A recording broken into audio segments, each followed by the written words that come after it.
coffee stains, buzz of neon light remains. Faces murmur, shifting blame. Fingers tap on worn out wood.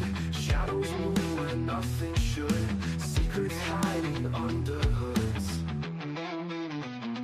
True crime cafe, where the whispers play, where the lies don't fade, where the sinners stay. True crime cafe, nothing's black or white, just a bloody fight on the flickering light.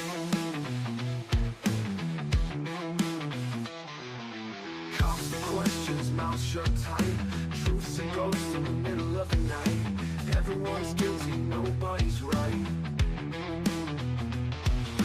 Shattered glass on the floor like stars. A world of bruises and broken scars. Justice choking in a smoky bar.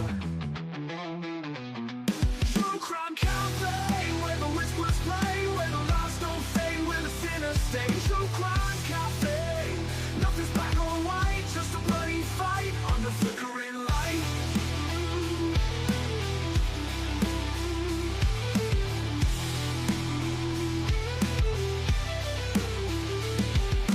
Cops and questions, mouths shut tight.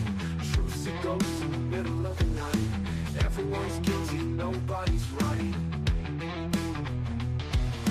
Shattered glass on the floor like stars. A world of bruises and broken scars. Justice choking in a smoky bar. True crime cafe, where the whispers play, where the lies don't fade, where the sinners stay. True crime cafe, nothing's black or white, just a bloody fight on the flickering light.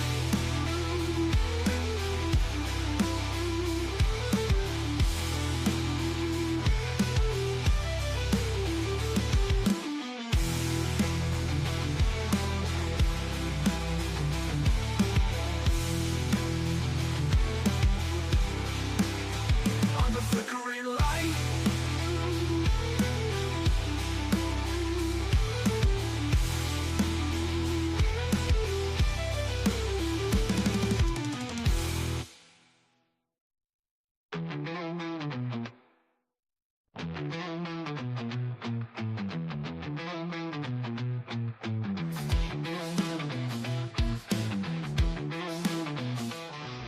Sticky floors, coffee stains, buzz of neon light remains. Faces murmur, shifting blame. Fingers tap on worn out wood. Shadows move where nothing should. Secrets hiding under hoods. True crime cafe, where the whispers play, where the lies don't fade, where the sinners stay. True crime cafe, nothing's black or white, just a bloody fight on the flickering light. Cops and questions, mouths shut tight. Truths and ghosts in the middle of the night. Everyone's guilty, nobody's right. Shattered glass on the floor like stars. A world of bruises and broken scars. Justice choking in a smoky bar. True crime cafe, where the whispers play, where the lies don't fade, where the sinners stay. True crime cafe, nothing's black or white, just a bloody fight on the flickering light.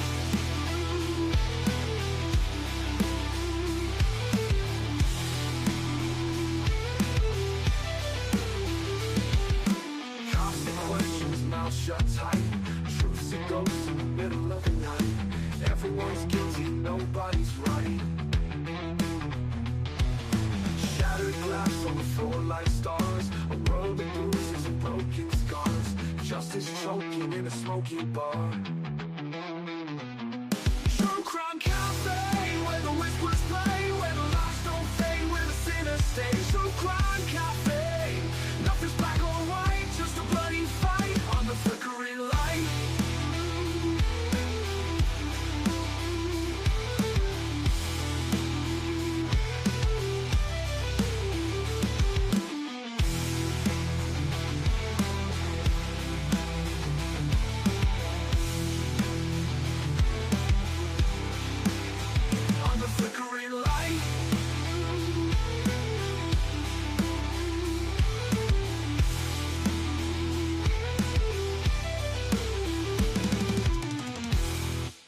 Sticky floors, coffee stains, buzzer neon light remains. Faces murmur, shifting blame. Fingers tap on worn out wood. Shadows move where nothing should. Secrets hiding under hoods. True crime cafe, where the whispers play, where the lies don't fade, where the sinners stay. True crime cafe, nothing's black or white, just a bloody fight on the flickering light. Cops and questions, mouths shut tight. Truths and ghosts in the middle of the night. Everyone's guilty, nobody's right. Shattered glass on the floor like stars. A world of bruises and broken scars. Justice choking in a smoky bar. True crime cafe, where the whispers play, where the lies don't fade, where the sinners stay. True crime cafe, nothing's black or white, just a bloody fight on the flickering light.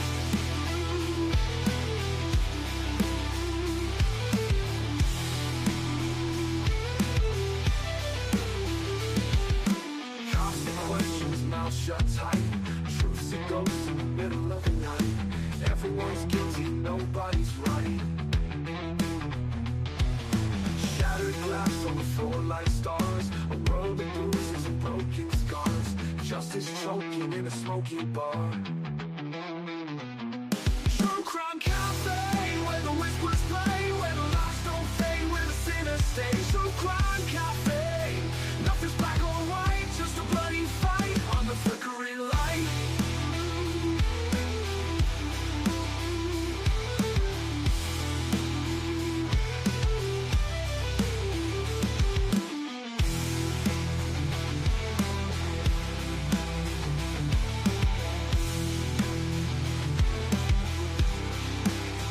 On the flickering light.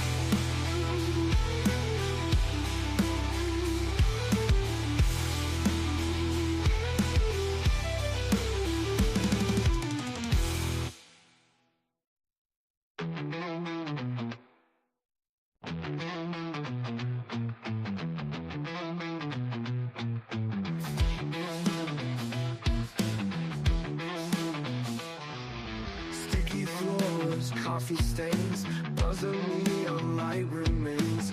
Faces murmur, shifting blame.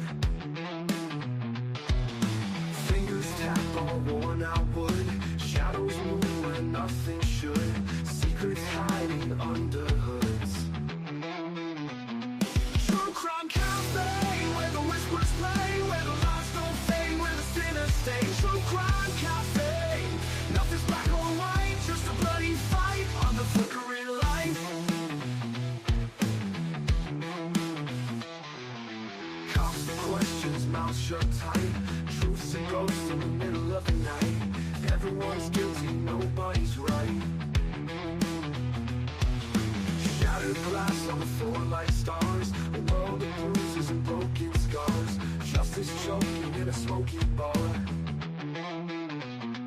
True crime cafe, where the whispers play, where the lies don't fade, where the sinners stay. True crime cafe, nothing's black or white, just a bloody fight on the flickering light.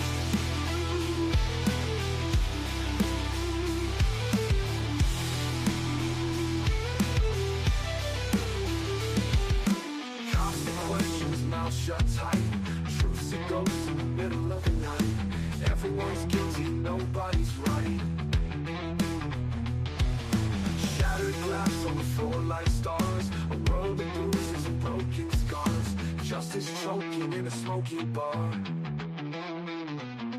True crime cafe, where the whispers play, where the lies don't fade, where the sinners stay. True crime cafe, nothing's black or white, just a bloody fight on the flickering light.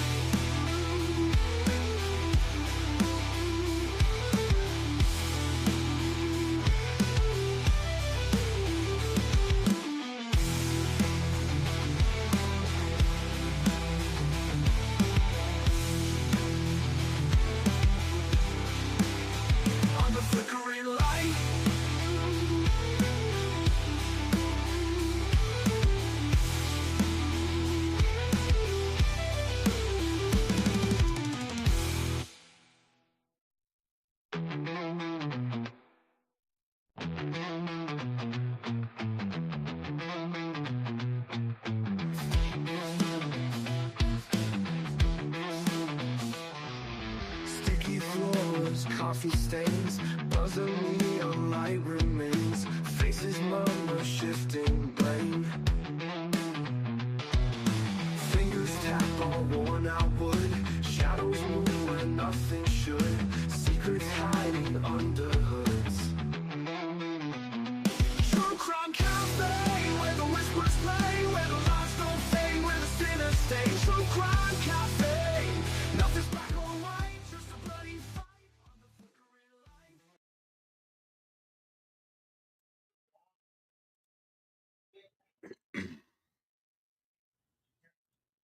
Hey, hey, hey, welcome back, everybody, to the cafe. Good to see you. It's Sunday night and in the weekend and doing it right with the most amazing people on the tube, guys. Thank you guys for joining us. I appreciate you very much. Had an enjoyable time over at Miss Potts' place tonight. First time only, and I loved it. I was very grateful to be to ask to be able to join over there. Great conversation as always with great people. So thank you guys for popping on over here and ending the night with me for my side of things. I don't know if you'll end yours, but I will end mine here with you. Open discussion tonight, guys. Let's talk about what we talk about. I will, of course, will throw that link up there and let everybody jump up that wants to and see what we come up with, guys. And that being said, well, you know the rest.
All right, welcome back.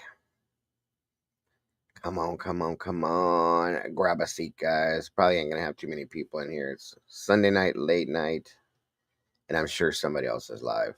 That's okay though. That's okay though. Best way to end the evening is with all of you awesome peeps, and I appreciate you joining us tonight. Looks like I got at least maybe one of the Blue Crew in here tonight, and I'm grateful for that.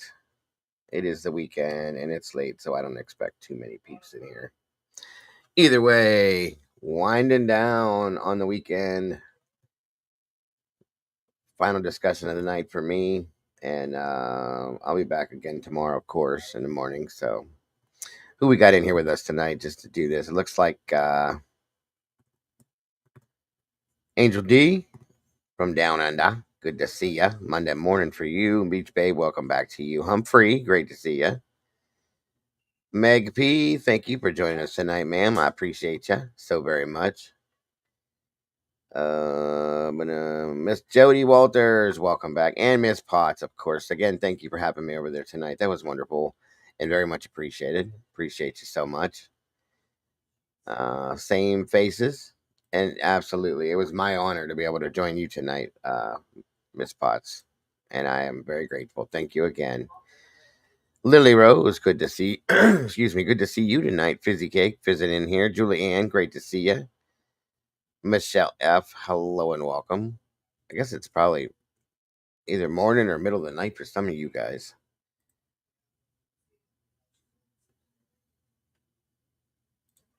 Absolutely, man. Guys, please hit the like button on the way in and share this out if you will. Let everybody know what we're doing. We'll get into a conversation, I'm sure. Welcome. Good to see you, True Crime Unleashed. Thank you, and same to you, my friend. Miss Tandy's in the house. Hello. Wanted to pop in to say hello. Well, that's nice. Thank you, Miss Tandy. Jane Giori. Giori. Welcome. Good to see you. For those of you that were looking for me last night, my apologies. I was set to grandpa duty again. My granddaughter spent the night, and I got to. That's what I did. That's why I wasn't here, but I will do it here probably within the week to make up for Saturday. My apologies for anybody looking forward to it. Yeah, I was definitely conned into that one. I didn't expect it. She was supposed to go with her dad last night, and at the very last minute, I found out she wasn't.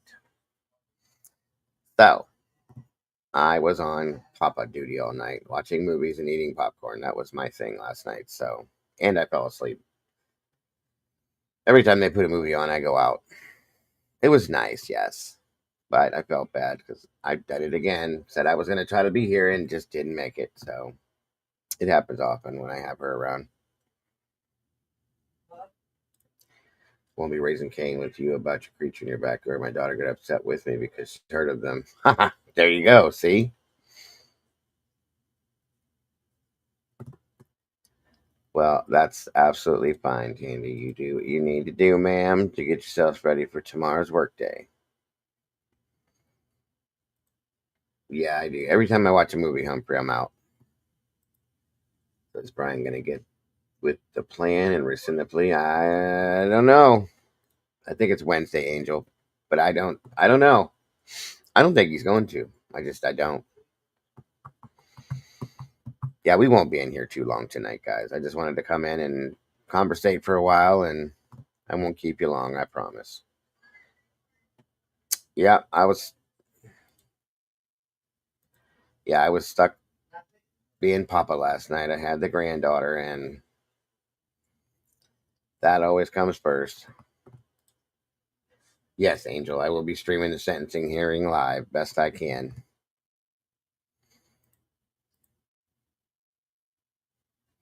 That's what we watched last night too. The new Lilo and Stitch movie. It was actually pretty good. It was a lot like the original one. I was surprised.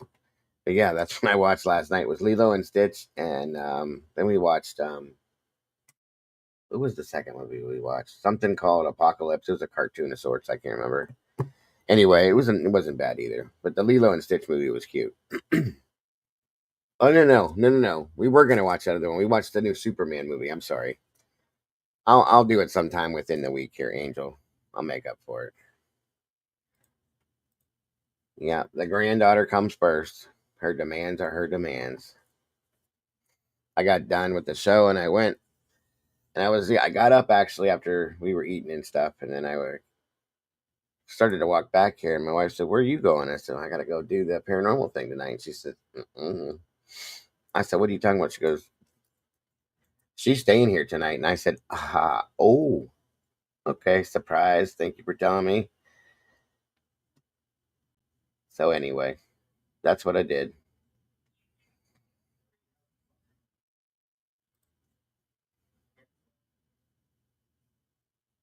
JJ. Oh yeah, every time. Hey Joanne, good to see you. Aquarian, welcome. Good to see you. Long day today, folks. It was my grandson's sixth birthday. Sorry. So that was an all day excursion. I came home and I was actually going to go live earlier, and then I saw Annie was live, and I'm like, nope, nope, nope, nope. I wanted to join her because I had never been to one of Miss Potts's lives, and it was a good one. Grateful to be there. So here we are now. Yeah, we watched the Minecraft movie a couple months ago. It's pretty good. Have a good night, Tandy.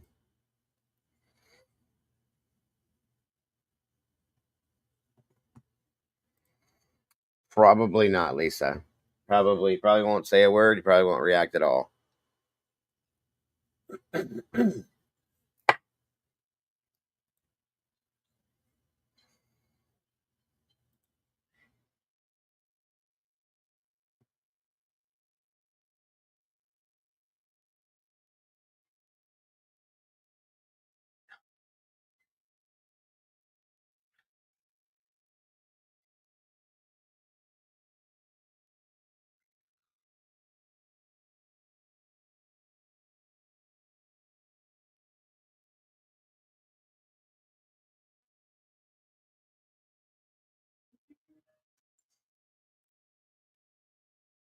Oh, you didn't need to be doing that there, Miss. Come on now. Thank you so much. I appreciate that. God bless. But you definitely don't need to be doing that. Thank you, Aquarian. God bless. Thank you. So very generous, Annie. Thank you much. Very much appreciated. Very much appreciated. No need. 27 peeps, 25 likes. You guys are awesome. I appreciate that much. All right, let's see. Let me put this here. Hell, I may not even get anybody up here tonight. And that's okay, guys. Like I said, we won't be in here very long. Very, very nice of you, Annie. I appreciate that so much. Very sweet. Let's see. All right, that's pinned over there.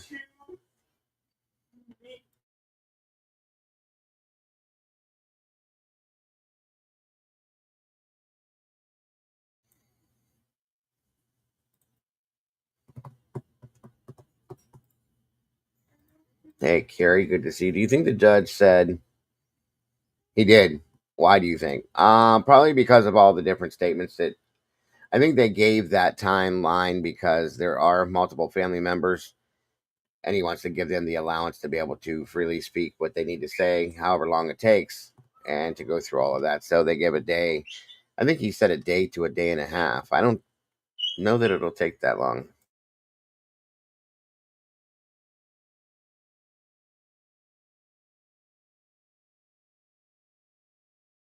Welcome, Miss Trish. Good to see you tonight. Mark Schumann, good to see you as well. Yeah, I don't expect that it'll take that long, Carrie. I don't. It may take the full length of one full day, maybe. It also depends on how many impact statements there are, what all needs to be stated, and of course, if there's nothing surprising that comes up within the hearing. So, hey Stitches, good to see you tonight. I don't think there will be. I don't know. I'm not like Annie says. I'm not an attorney. I don't know all these things. I like to try to know, but I don't truly know. This is when I miss Wisdom Speaks so much. She had all the knowledge for this stuff.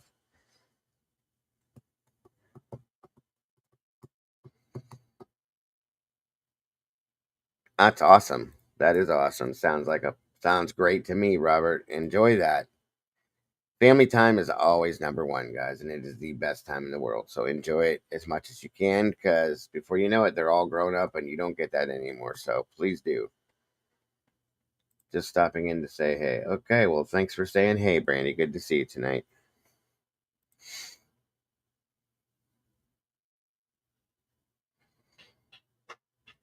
Yeah, I think they do allow friends to speak as well. Anybody that wants to make a statement, I believe that's close to the family has the right to. I think that's how that works. So, as far as anybody else stepping up and speaking, I don't know.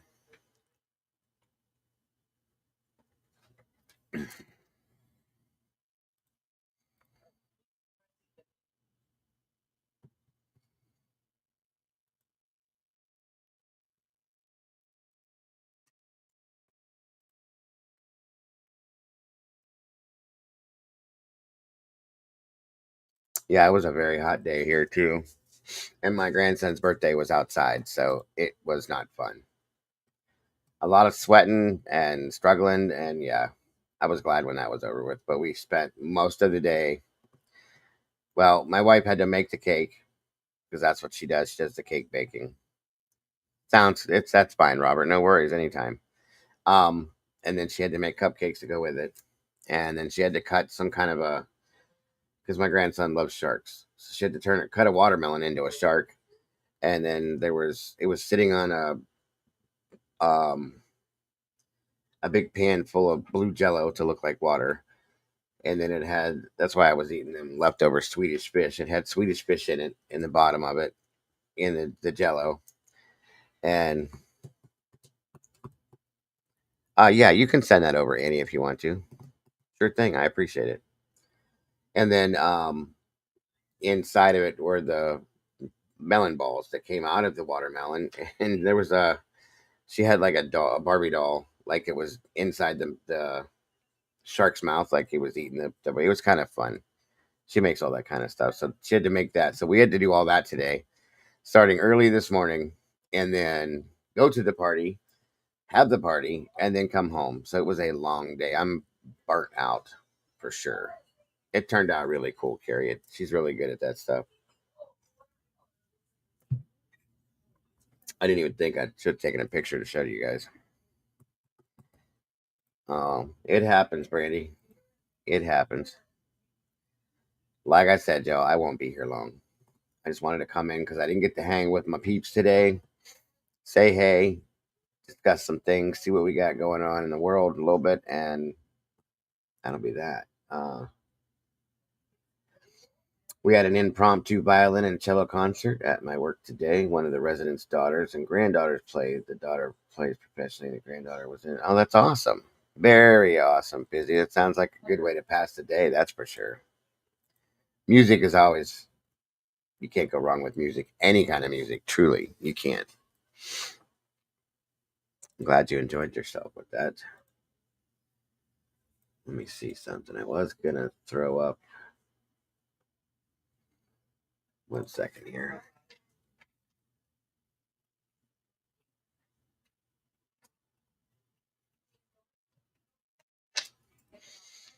Thank you, Beach Babe. Probably not. I'll tell you what, Annie, click the link like you're gonna join the panel and just go backstage and then it'll let you drop it in my private chat. You don't have to come up here though. Then just drop back out. That's all you gotta do. Thank you. Thank you. Thank you. Hello, Miss Jules. Hello, Cat Lady. Good to see you.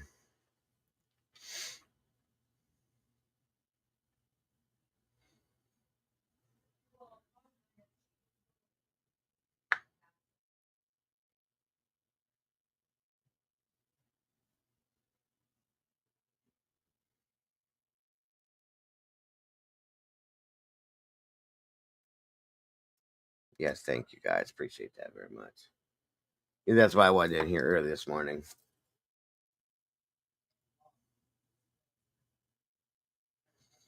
Oh, somebody sent me something about whatchamacallit that was put out that was really stupid.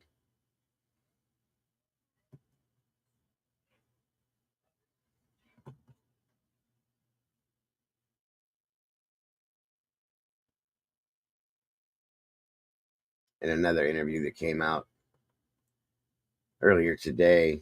Not an interview per se, it's a segment through NewsNation. Oh, okay, that sounds great. That's even better. Thank you, Annie. I appreciate it, dear. I will definitely be looking back into that. I'd like to have that to refer to. It's a really interesting video she put out, guys. You guys need to go check out her channel. Um, who do we have in here as far as mods? If any at all. If not, I'll do it myself. If there's a mod in here, please drop Annie's link, please. Hey, Kat, good to see you. There's Meg right there. Meg, can you put Annie's link in the chat, please, to her channel, guys? Go check out what she put out earlier, and please, yeah, guys, share the video that she has. And I'm telling you guys, it's amazing. Thank you, Meg. There is the link. You sent the video. Yeah, I still want your link shared though, Annie, so that people can come to your channel as well. But yeah, I will put that. I can actually put the link. Thank you, Meg. Thank you. Thank you. You guys need to see this video she put out. But go to her channel and hit like on that video, guys. She did a great job with it, and it's an amazing video. And it's something that needs to be. It's about time. She had me join on panel over there. Willie joined, or actually, I jumped up with Willie and joined, and we talked about it. Hey, Miss Girl, good to see you, Cat K. Good to see you as well. In Idaho, they're finally they're speaking out about injustice per se, guys, and it's amazing. Absolutely amazing. So I think once I get the email, I'll share the link. Do you want Annie? Do you want me to share the link with everybody in here? That way, everybody has a chance to go check it all out.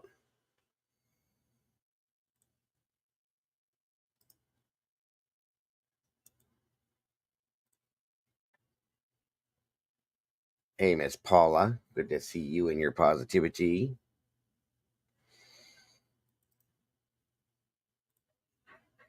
Okay, good. I just wanted to make sure that was okay with you. Yeah, go check out this video, guys. And of course, what I was saying is go check out Annie's channel. She put the video out first. This link right here is an amazing video. It was a city council meeting, I believe, and they read them, folks. They really did. They put them under notice because they're paying them to break the law, is what they said basically, and that's amazing to me. Everybody needs to be doing this now, speaking out against these governments that have basically told everybody to go step off a cliff and doing whatever they want to do. Yeah, you guys need to. Everybody needs to watch this, please, please, please, because basically, in a sense, they have been violating everybody's rights, and it happens everywhere, not just in Idaho, folks. It happens here in Ohio, Pennsylvania. Willie had said, "There's Miss Robinson. Good to see you. A great, great video, and I hope to see this start to happen all over the place. It needs to, in a bad way. Somebody needs to stand up and stop taking it." Very much so, Aquarian. Very impressive. It's not very long. In fact, I may show it again just because for those of you that didn't see it, and then you can go watch it yourselves at your own leisure because I was very impressed with it. It's not long at all, so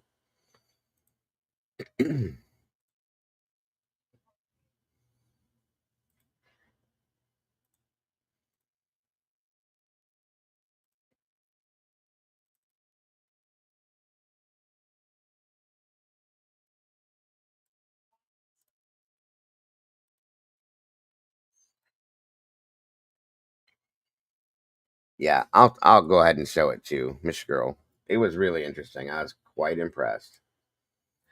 It's put on by her name is Jessica Saxton, civil rights advocate and litigator. They made some really good, really interesting statements here. Jane Giori, good to see you again. Hemisphere, good to see you. I did watch the Omerta. That was interesting. Hemisphere, very interesting. Let's check this out first, guys, because it's like I said, it's only 6 minutes. So come on in, grab a seat, get comfortable. And this is in Boise, guys, Idaho. It's interesting that they started in Idaho. I'm just saying. 1 minute here. Let me fix something here.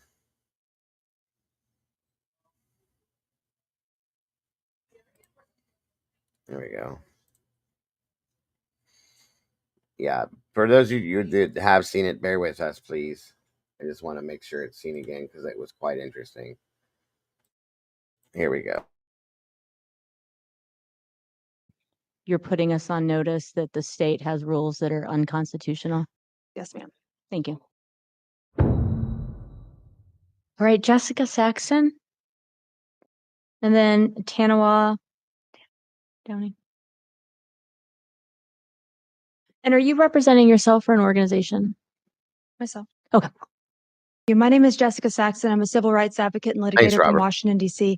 I'm here to provide public notice to you. This is in accordance with USCS Rules of Civil Procedure, as well as Rule 17 and Rule 20 of the United States Supreme Court.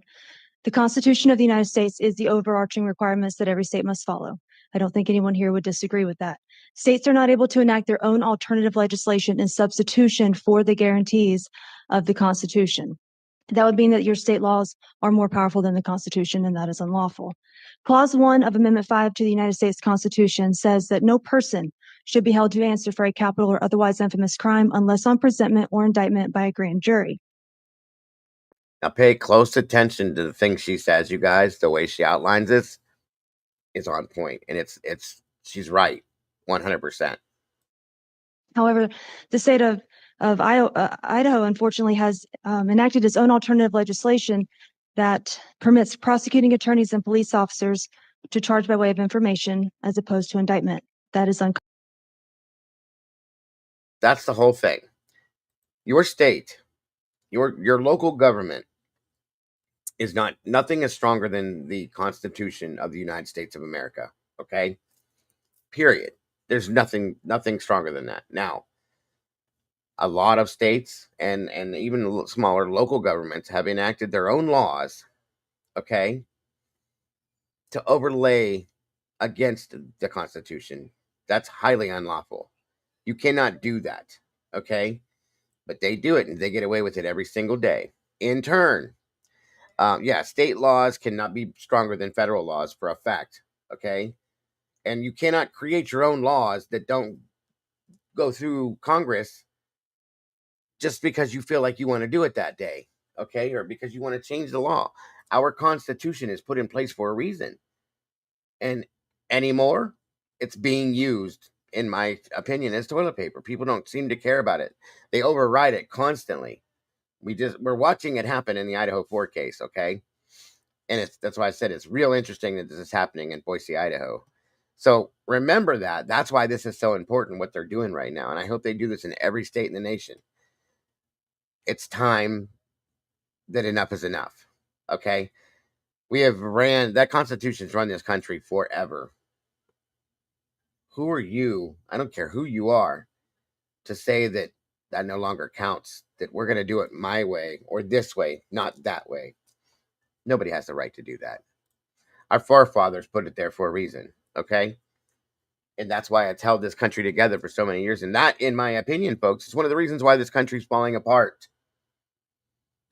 Whether it be local governments, state governments, it's all falling, it's in pieces, folks. This is why. You can't do these things. And I'm not going to get into a whole political thing, guys, but this is a fact, okay? It's a fact. Isn't only the Supreme Court that can override constitutional law, but after, yes, 100% Fizzy. And it has to go. You got to show good reason, and like you said, many hoops. 100% agree, which is why the Idaho 4 case has been a major issue. My hope is that the federal government or the president looks into this or something happens. Agreed. It needs to be looked at that point. It truly does.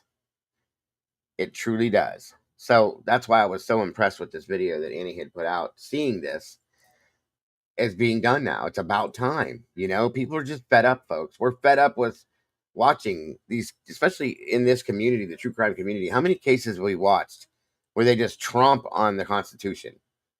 Everything that was done and I think Annie will agree with me on this, anything, and I mean anything, everything from the beginning of this case to right here where we sit now was a full and complete violation of Brian's rights.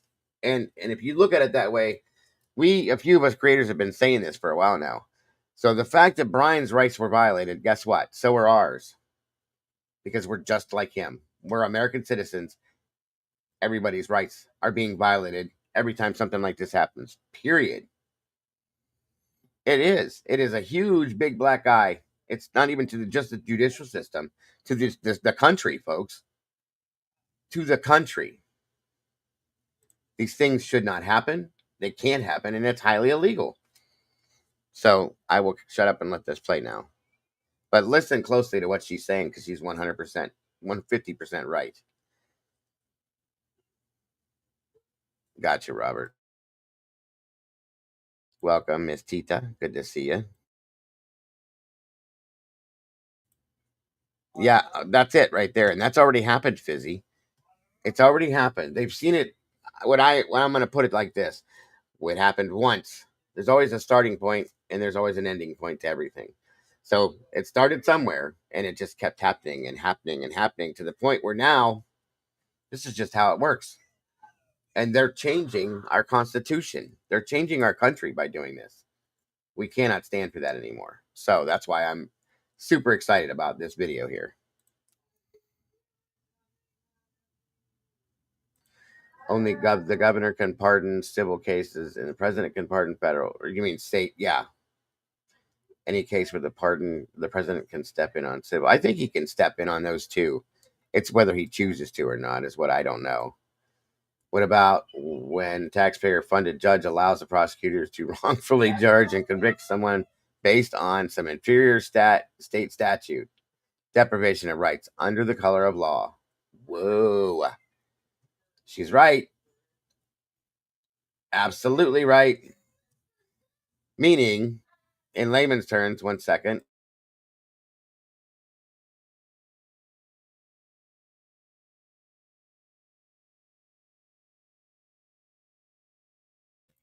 All right. 1 second.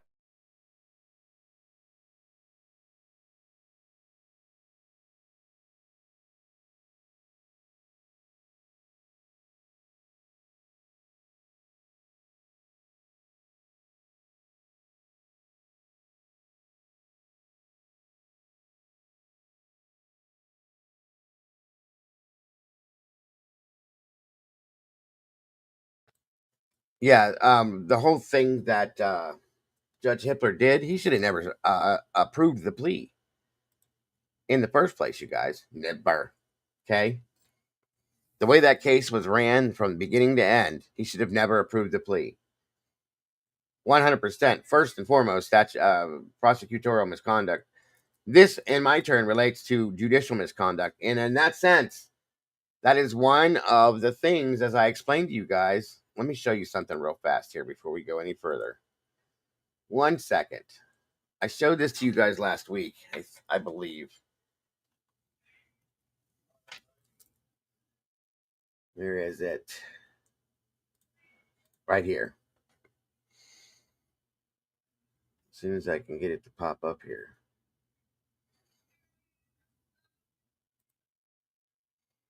Yep, there it is. 1 second here.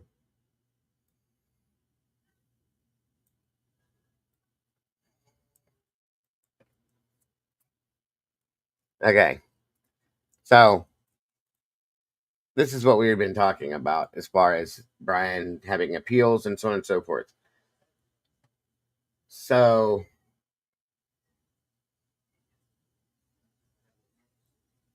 you know what? I don't want to do that. Let me read it to you. Here it is, but I'm not going to show it to you because I just realized something. Okay, so while a waiver of appeal is generally upheld, it is not absolute. Okay.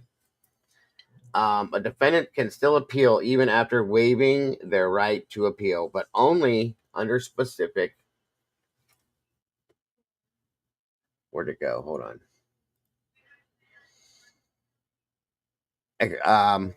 Only under specific circumstances. While a waiver in a plea agreement typically means giving up the right to challenge a sentence and appeal, there are exceptions. I read this the other day. Hey, Moonlight, good to see you.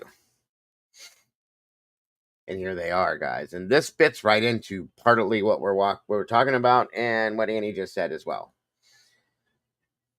Number 1 is an involuntary plea. Okay. Number 2, an illegal sentence. That doesn't fit with this. Number 3, jurisdictional defects. That is one thing I think is possible.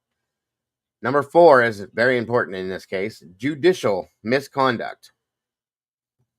Number 5, ineffective assistance of counsel. That could fit. And the last part of this is absolute, in my opinion, and that would be violation of the Sixth Amendment rights.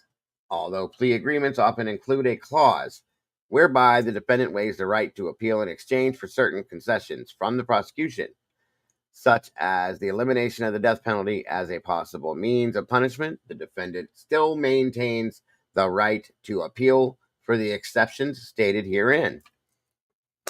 There they are. You're not late, Moonlight. You're fine, dear. So once again, this came out of the national. It's a federal book. It's called the Justice Manual, Section 626. Okay, so there it is.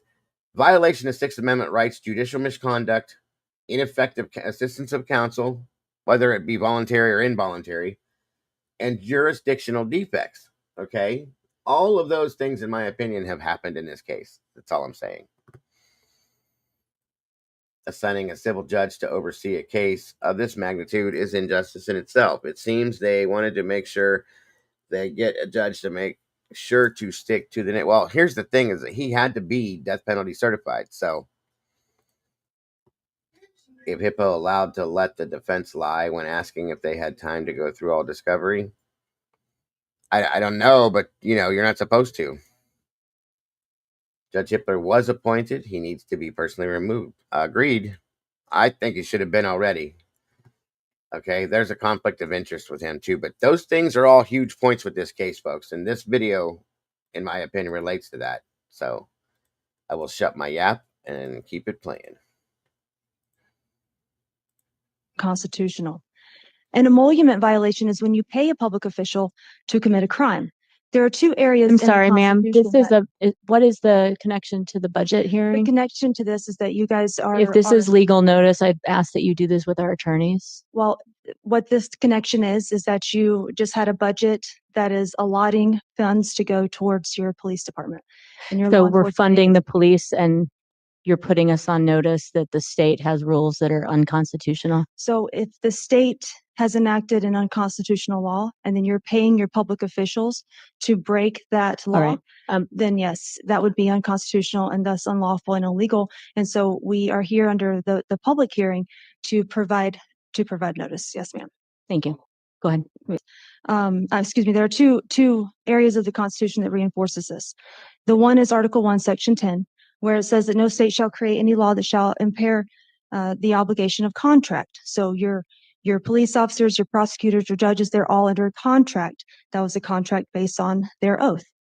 The second one is the 14th Amendment, that you'll find the reinforcement of this. It says that no state shall create or enforce any law that shall abridge the privileges or immunities of the United States citizens. Privileges and immunities of United States citizens are at a minimum those that are enumerated in the Bill of Rights and the First Amendments, guaranteed and secured by the Constitution.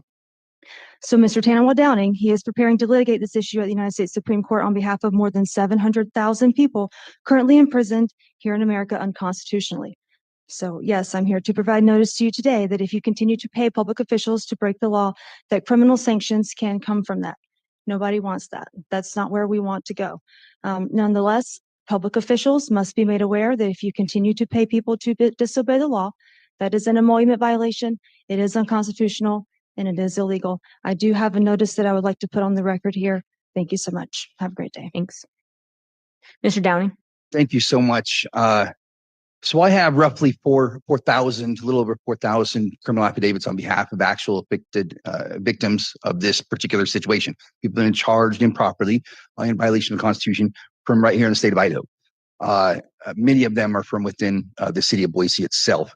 Now, this is per se crime, meaning that we don't have to show that they intended to breach their obligations simply by virtue of the breach. All elements of crime have been met because these public officials, they swore by oath or affirmation that they would fulfill a future outcome, which they have not as of this moment because they're relying upon an inferior state statute.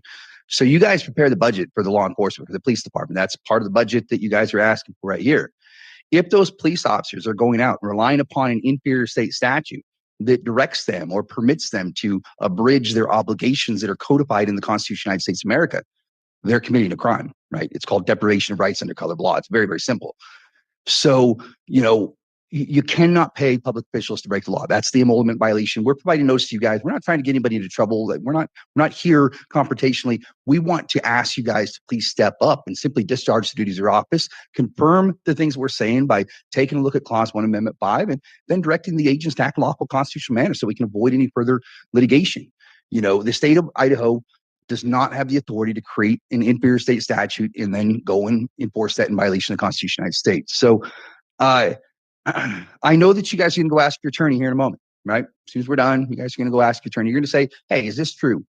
That attorney is going to say, well, no, not really, because of a case from 1884 from the United States Supreme Court. It's called Hurtado versus California. And before you...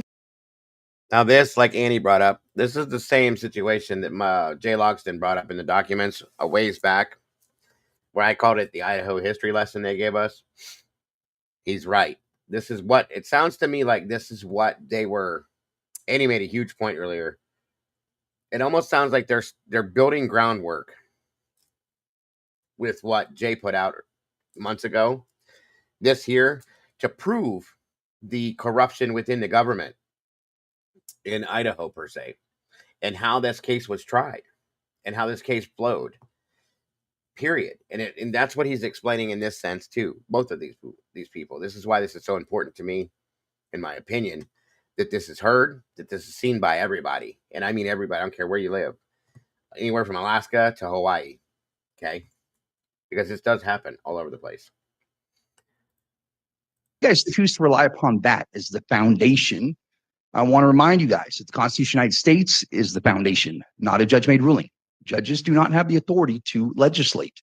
Therefore, when the United States Supreme Court chooses to create a ruling and then place it at the foundation through the amending of the Constitution of the United States of America in other than lawful manner, because we all know that you got to go to Article 5 to confirm the way in which you amend the Constitution of the United States. Any other way would be an unconstitutional act. Supreme Court of the United States has no authority to create a ruling. place it at the foundation, and direct all the states to act in violation of the Constitution of the United States. Any amendment to the Constitution must be done by an authentic act of people in accordance with the special amending procedure of Article 5. So again, I'm going to go ahead and wrap it up here, but I'm going to ask you guys, please make sure that you look at the proper foundation and not the foundation that you guys are being directed to look at. Judges do not have the authority to legislate, right? We did not delegate that authority to the judicial branch. All legislative authority is vested in a Congress of the United States consisting of a Senate and House of Representatives. That is Clause 1, Article 1 of the Constitution of the United States. So again, I ask you guys, please step up, discharge the duties of your office, fulfill the obligations and promises that you made to the people of the state of Idaho, and let's enforce, recognize, and obey the Constitution of the United States of America. Thank you guys so much. God bless. We shall be free. Hear the call. Rise together, strong and tall. Every soul, every plea, breaking silence, wild and free.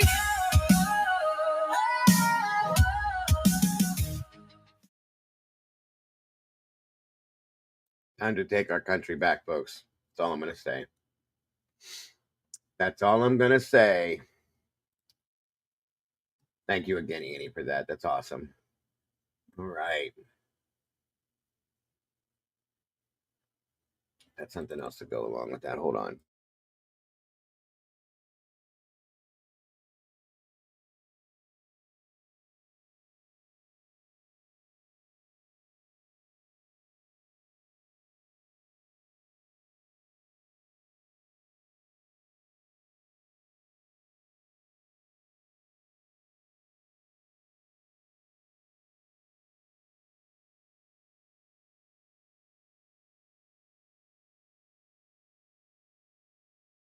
All right, guys, one moment. I'm going to, well, not really, doesn't go with that, but 1 second.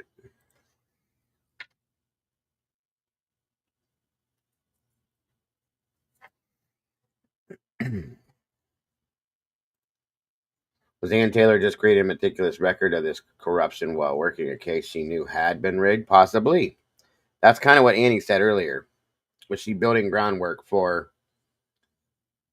exposing this bullshit for what it is? You know what I'm saying? Makes perfect sense. Hang on. I'm going to find this thing that was sent to me from...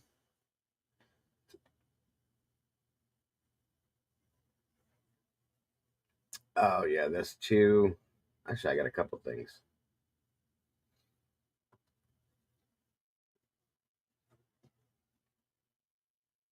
1 minute.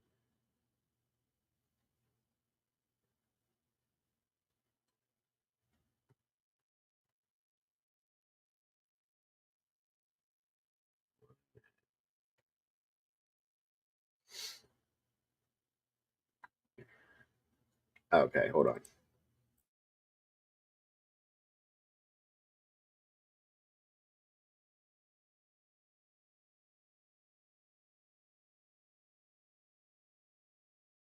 Okay, I was going to run this yesterday and I completely forgot about it, but we're going to go and review this real quick via Crime Fix, Long Crime.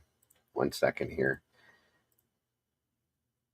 Some of this we may not care for, but it is what it is. Let's review it and see what we think.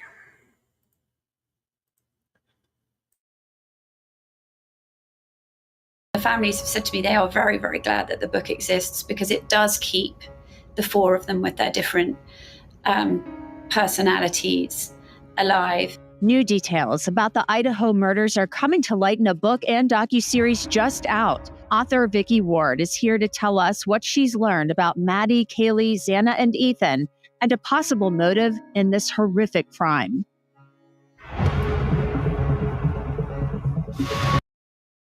The Vicki Ward is she was portrayed as an investigator. I don't know for sure what she is. She worked with Patterson on the book and supposedly investigated. This is where he got his information, was through her. I don't know if anybody has seen this yet, but that's why I wanted to review it with you guys, just in case you hadn't.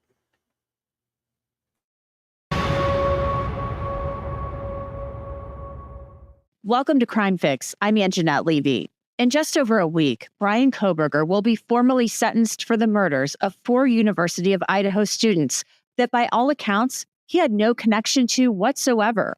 Kohberger has now admitted to stabbing those 4 beautiful students to death in the house on King Road in the early morning hours of November 13th, 2022.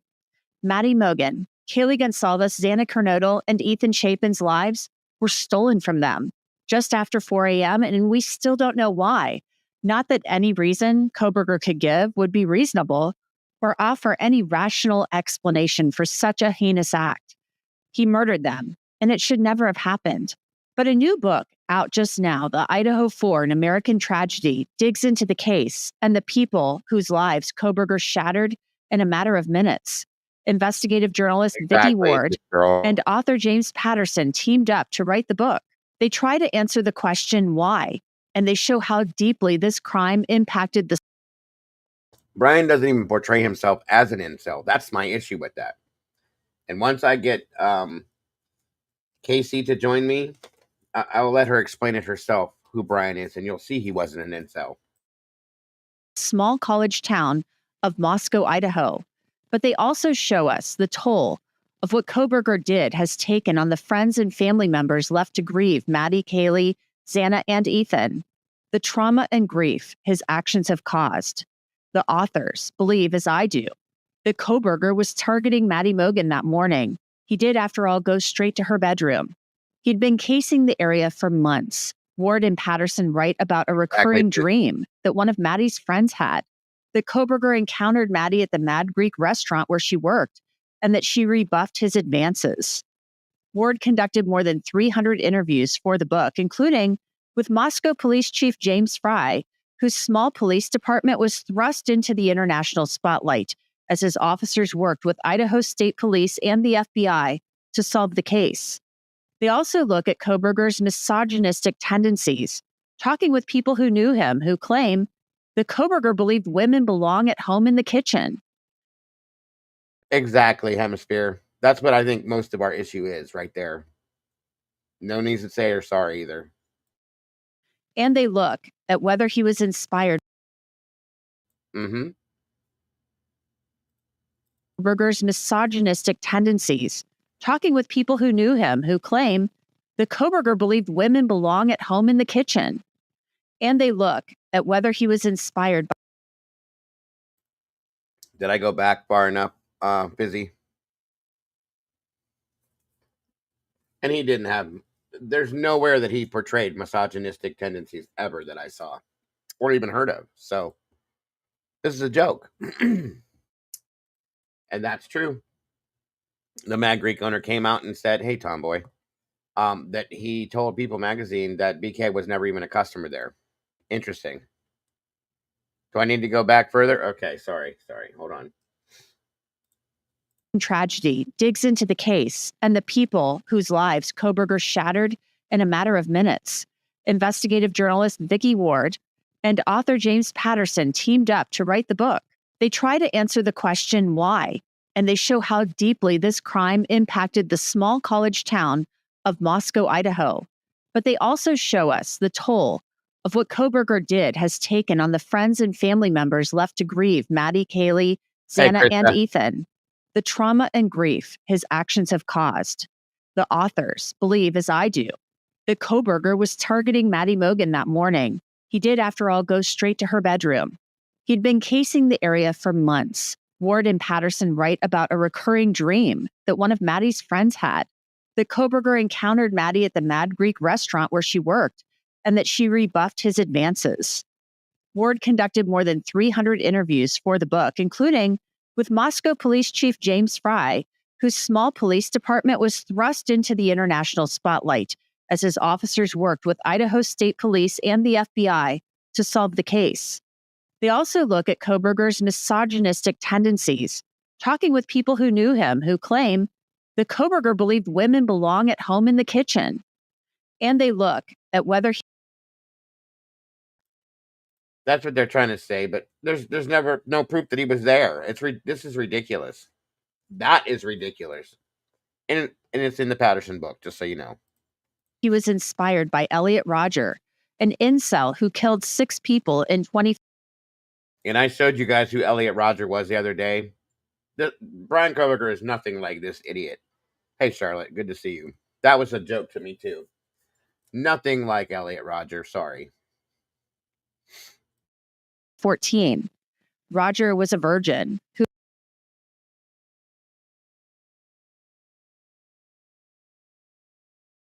I guess that's what they're trying to claim, but I've never seen anybody. That's like I said. That's why I can't wait to have Casey join us on here and I can interview her and she can tell you exactly who Brian was, because that's not who he was. Just because he was quiet sometimes, that doesn't make him a murderer or make him a weirdo, okay? He was also on the spectrum. So once again, and yeah, Mad Greek said at the beginning that BK was never there. None of it is right. That's a fact. who hated women. Along with murdering those 6 people, he left another 14 injured before taking his own life. Now, the release of the Idaho 4 comes days after the One Night in Idaho docuseries dropped on Prime Video. James. Casey is, I think very early on, I think she was the first person ever interviewed on the news, and they cut most of her story out. She was very good friends with Brian. I believe it was his first girlfriend. Okay.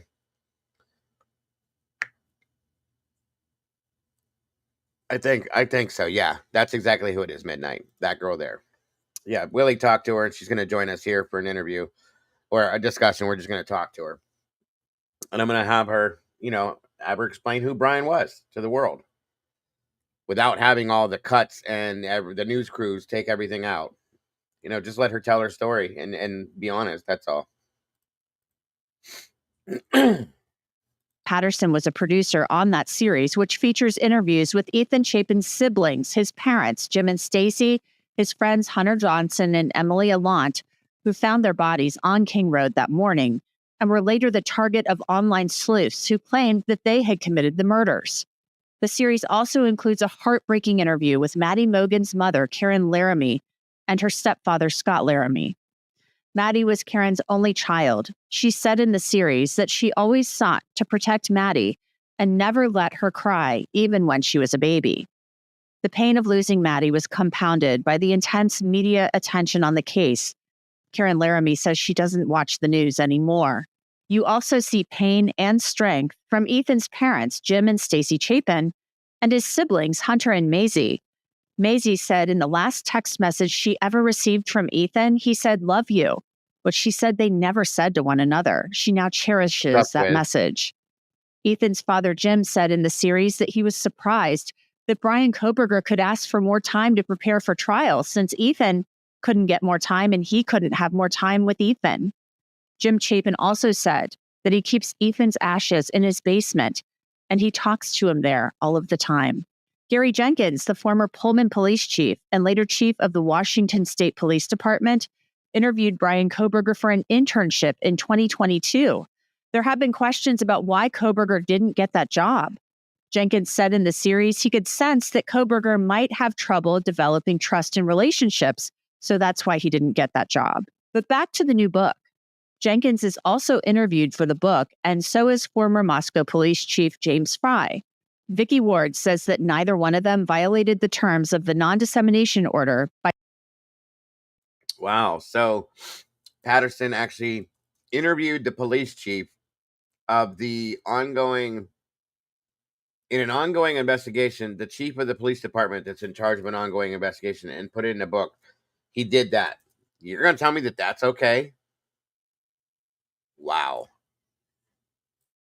By disclosing evidence. So our content really shows you how important personal safety is, and that's especially true when it comes to protecting your privacy online. You would be shocked. Well, that again is where incogni.com/crimefix gets 60% off. That's code Idaho 4, An American Tragedy. Vicky, thank you so much for coming on. I want to ask, first of all, why you decided to write this book, because this is definitely a departure from what you're usually focusing on in your work. So, well, thank you, Anjanette, for having me. You're right. This is a departure for me. This book is personal. I was drawn to this story because I have two 22-year-old twin sons who were both in college at the time of the murders, and they are the exact same age as the victims. And so, as you will probably remember, the murders took place right before Thanksgiving in 2022. And I remember that when my own sons came home for Thanksgiving that year, I really sort of couldn't get what had happened out of my head. And I kept wondering what the Idaho Falls families must be going through. And then the weeks ticked on.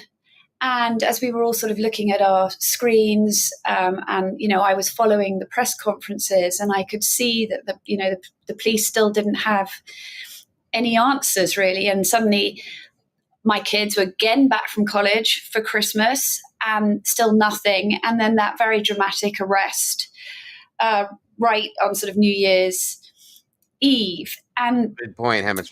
I think that there was something about both the town of Moscow in Idaho that drew me in from the images of this sort of picture perfect little town covered in snow where this awful, awful tragedy had happened. Something about that was very compelling. And then there were the images of the guy they arrested, who was, again, it was, another college student, a guy, a criminology student who, raised more questions at that point than he answered, because, I was left wondering, why had a guy who'd overcome heroin addiction in his teens, who'd clearly been a loner, not a popular guy, come from a very poor background. So he'd managed to overcome all of that and get himself into a PhD program at Washington State University.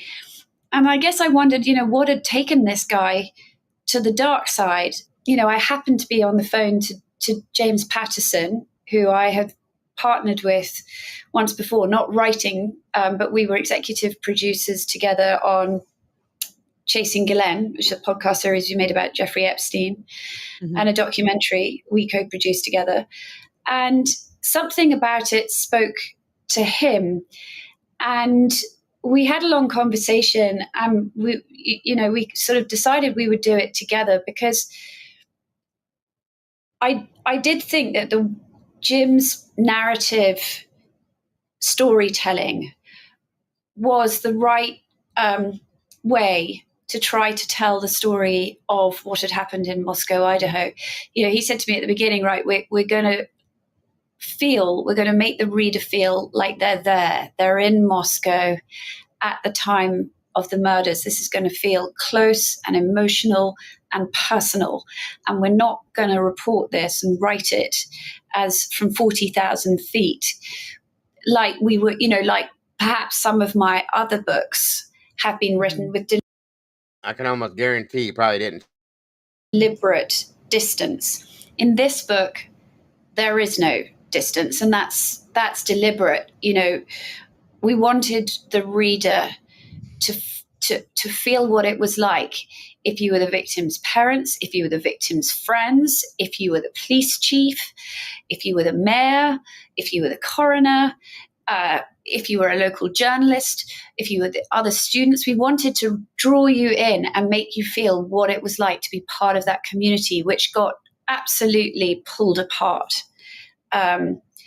during the murders. And people might there's no reason they would know anything about that sort of subplot in the book, but it is the story of a community. And that is what happened. I know you've been to Moscow more times than I have, but when you go there, I was there in December and January of 2022 and January 2023. It was a huge wound that had been opened into that community. People were suffering, and they felt very kind of like almost assaulted by the spotlight placed on their kind of beautiful, idyllic little town. And I felt that. On so many different levels. Angela, you know, the police chief, James Fry, police chief at the time, who I got to know very, very, very well, were very unhappy about the fact that because the weeks ticked on, the police appeared to have no answers, that he felt, I was a you know, huge he was fan of his too aware until this, Mr. that Girl. his small police department, which only has about 24 people in it, it sort of looked incompetent. He said to me one time, you know, I know that people think we're the Keystone. That doesn't count, Tomboy. You're from that area. Cops, and actually he was very proud ultimately of the police work that they did, and he was very proud of how when the FBI and the state police all came in and worked with his team, everyone worked together seamlessly, and he wouldn't fault the investigation. What he would fault, and he was open about this, was his lack of PR expertise. You know, he said, you know, this is not my first rodeo. Yes, it was a horrendous mass homicide, but I've had homicides before. What I haven't had is the world's press descending on this small town. And he said that his mistake was to do something he's been trained to do. He's been trained to stay quiet at the start of an investigation where you have no idea who the perpetrator is, to protect the investigation, to protect the wheels of justice turning, to not tip off whoever might be out there watching the press conferences. And what he learned was that in the modern world, with all the millions of true crime maniacs out there, you can't do that, because they fill the void with all sorts of speculation that can be extremely harmful. And in a way, the fake speculation then almost becomes the real speculation. And the police had to waste their time then clearing publicly all sorts of people who had nothing to do with the murders. So I think you get his frustration about the reputation of the Moscow Police Department loud. So Fry's blaming all of us for the mistakes they made and the documents they put out and how they're perceived. Okay. And clear. But you also see through the eyes of the local journalist, Evan Ellis. He's very protective of Bill Thompson, the prosecutor. He's very protective of his friends in the community and the neighbors. And he becomes increasingly worried that the town is being ill-served by all the media there. And there was, I mean, obviously I spent most of my time, I didn't go to Moscow until after they had caught and arrested Brian Koberger. But I did speak to people sometimes people wanted to come, they came in sort of large groups, and everybody expressed, even in a room full of, let's say, 35 people, expressed such relief when it emerged that the person who'd done this was not from Moscow, that he was from the East Coast. Huge relief that this evil hadn't come from amongst them, because they all know each other. And see, I told you guys a few weeks back that this had to be an outsider. It couldn't be somebody from that area. That just wasn't going to be okay. That's crazy to me, but that's how they are. It couldn't be somebody from that area. It just couldn't. It doesn't make sense. Just think, though, what if the book was released and we were still going on about the trial? There's a few details in this book that would have likely caused problems. Oh, absolutely, Angel. Very possibly, yes. I do agree with you. Yeah, East Coast, because it's from the East Coast. We're the evil ones, so whatever. But yeah, they've said that before. It can't be somebody from Idaho. It just doesn't happen. there's this terrible moment where in that six-week period where nobody knew what had done it, people started looking at each other's arms for knife wounds. I want to go back to something you mentioned earlier. Hey, let's see. about Brian Koberger, and the fact that that's one of the most not the most, but one of the most stunning things about this, the fact that he had overcome challenges such as heroin Good addiction. point, Krista. He had shed that weight. He was getting his PhD. This is somebody who had some level of promise. Good And point. then Nadine. this, he does this.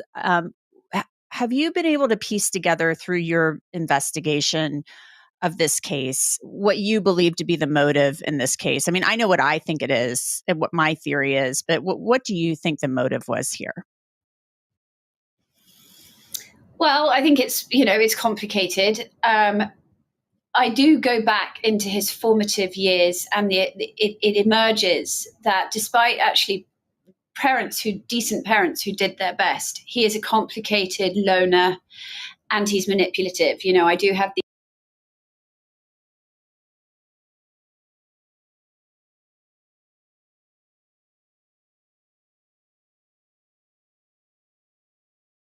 these scenes becoming addicted. Hang on, guys. I don't know what just happened. I have to fix something here. 1 minute. 1 minute. I'm sorry. I don't know why this is doing this either. This is weird. There we go. Sorry about that. Addicted to heroin. He's very clever how he manipulates his only friend's mother to tell him into when she's not going to be at home to go see her son who's in jail for the first time, having been arrested for the first time for drugs possession. And he uses that window of time to break in to the house of a woman who'd been nothing but kind and generous to him. So you have that scene. And you have another scene where a former Navy SEAL becomes convinced that this young man who's a friend of his son, they're playing airsoft in the woods outside his house, is actually stalking him in order to steal knives and jewelry and prescription meds from him. So you get the sense of someone who's calculated. You also get the sense of someone who's fascinated Oh, and I remember is that, Heather. noticeably interested and innovated in his psychology classes as he gets through his addiction problems. He goes to DeSales and he majors in psychology. He learns about serial killers. He learns about this spree killer, Elliot Rodger, who was an incel, involuntary celibate. We also see Brian Koberger, even though he seems to be flourishing academically and interested in class, he has no friends. He makes a new. That's not true at all. He did have friends and girlfriends. This is nothing but pure lies there. Do you know about a doc?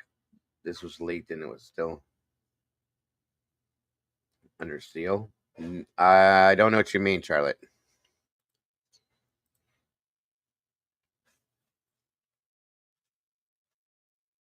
Right, Tonka.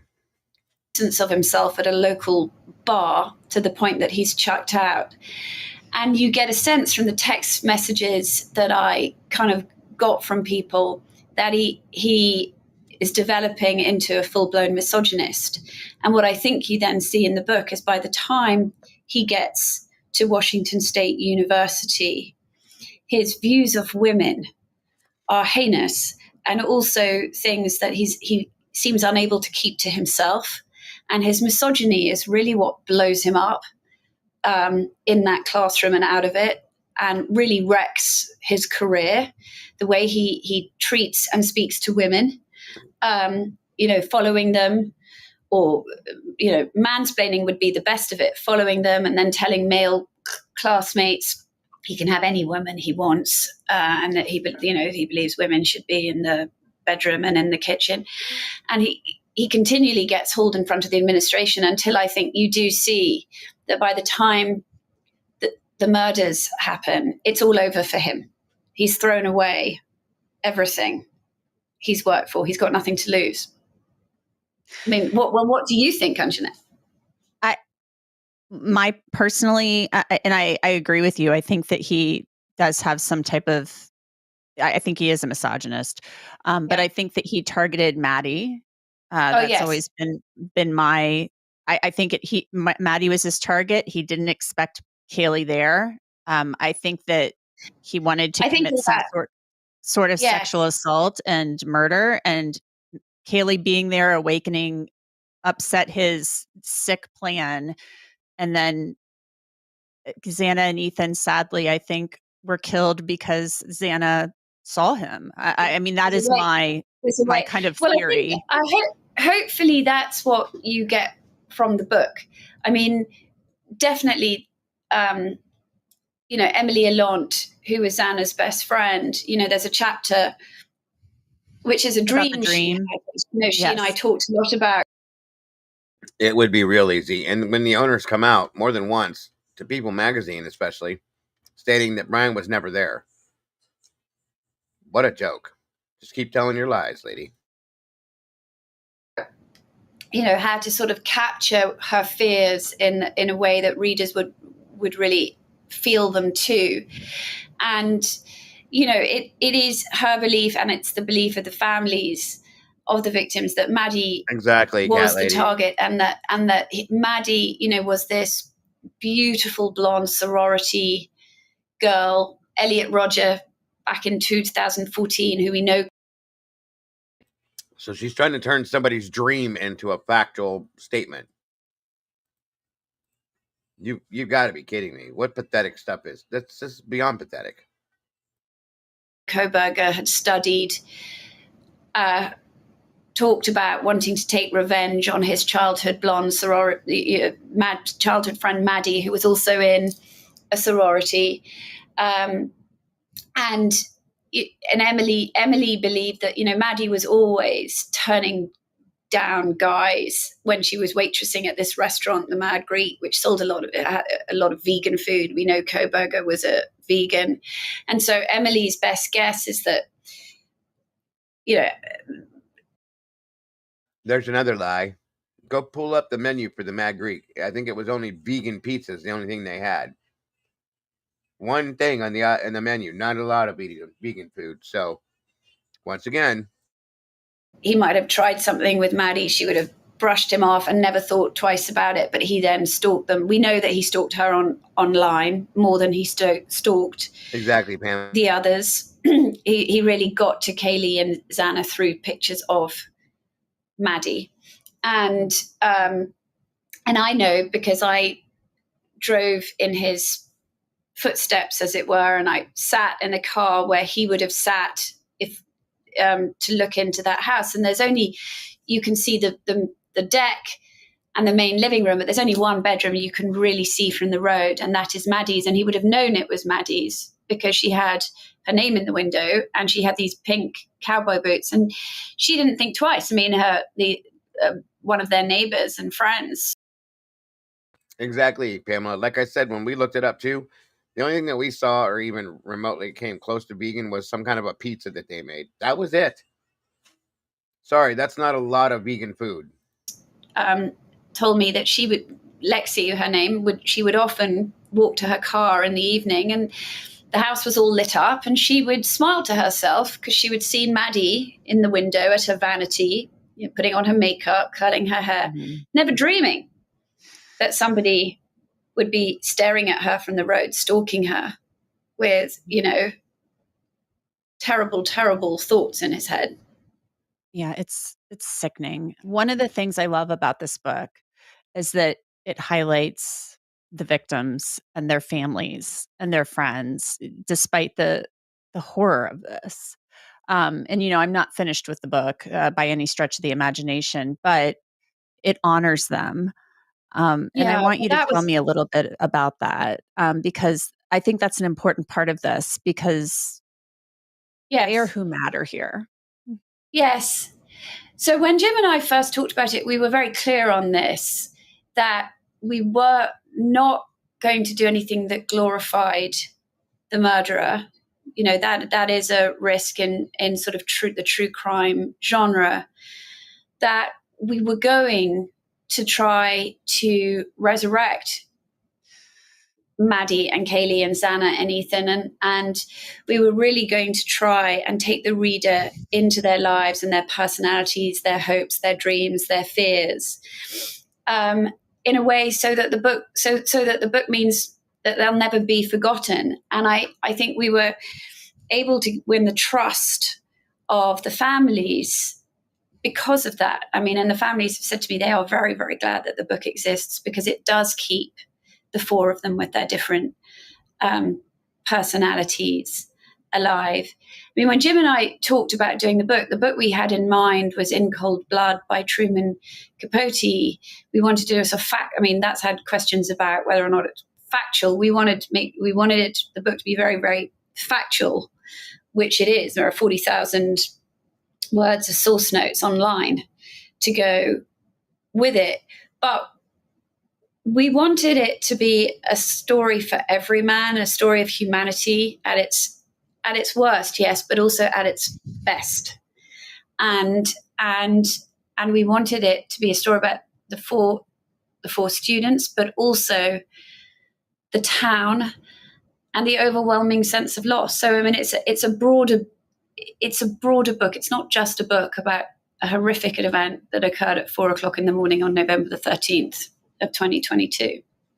Yeah. And it's lovely the way you talk about Xana and how she was, you talk about Emily's mother relaying her, the late night conversations. I have a boyfriend and things like that. And I mean, how she was like coming into her own and wanting to save money. And I mean, just you paint a portrait of these beautiful children who are now frozen in time, and it shouldn't be. Well, I think, all of us who are parents, that age when they're in college, they're literally at the cusp of everything, which makes the way that they were killed, the timing of it, everything so incredibly tragic.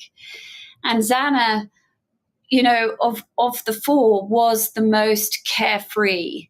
She was the one who didn't really have plans until, tragically, the summer before the murders, when she'd fallen in love with Ethan. And Ethan, I've been to stay with the Chapins. The Chapin family are just one of those families that they're fun, they're athletic, they're kind, they've got it all going on. And I think she looked at this family and she looked at Ethan, and suddenly she was like, I want a future. I want a future with this guy. And I want to open a bank account. I want to start. I wholeheartedly agree with that, Twiz. 100%. Perfect timing for that. Decorating my room. She started to care. And so, such a tragic loss. I mean, poor. I think it's sad that these people, they went to go stay with the Chapins. That's so weird to me. I'm sorry. Very weird to me. Ethan, he was sound asleep, just. Yes. But as his mother said, he was with his girlfriend on a Saturday night in college. I mean, he was a young man in his 20s. He was where he wanted to be.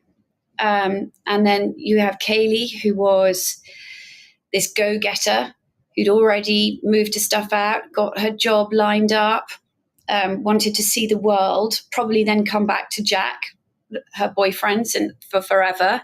But meanwhile, go and do some things by herself. And then you had Maddie, who had a serious boyfriend who'd already graduated, who had coped with the disappointment of not getting into the same sorority as Kaylee, her best friend, and then coped magnificently, ended up becoming the kind of the chief curator of the social media of the Pi Phi sorority, which is a very big deal. Mm-hmm. And she was loved by everyone, an only child. They were all deeply loved. They were, and they still are. Vicki Ward, thank you so much. Co-author of the Idaho for an American Tragedy. It's really, I'm still working on reading it, working my way through. It's beautifully written, and thank you for joining me. Thank you for having me. The Idaho for an American Tragedy is on sale now at all major retailers. And that's it for this episode of Crime Fix. I'm Anjanette Levy. Thanks so much for being with me. I'll see you back here next time. That was wild. What's up, Kane? Good to see you, bro. Okay, also, this other one came out from NewsNation last night. Or, well, not last night, this morning, I'm sorry. But I wanted to review with you guys too. I didn't get a chance to look at it earlier. Good point. I'm able to get it from my library online. We shall see. Hang on, guys.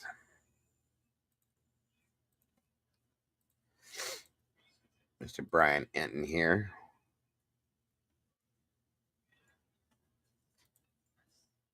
Probably no, and that's what I believe it was, Charlotte. They never cared for her in the beginning anyway.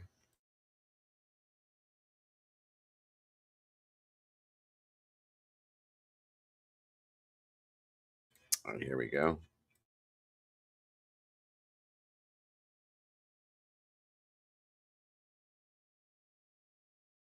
Oh, I can agree with that one, Lucy.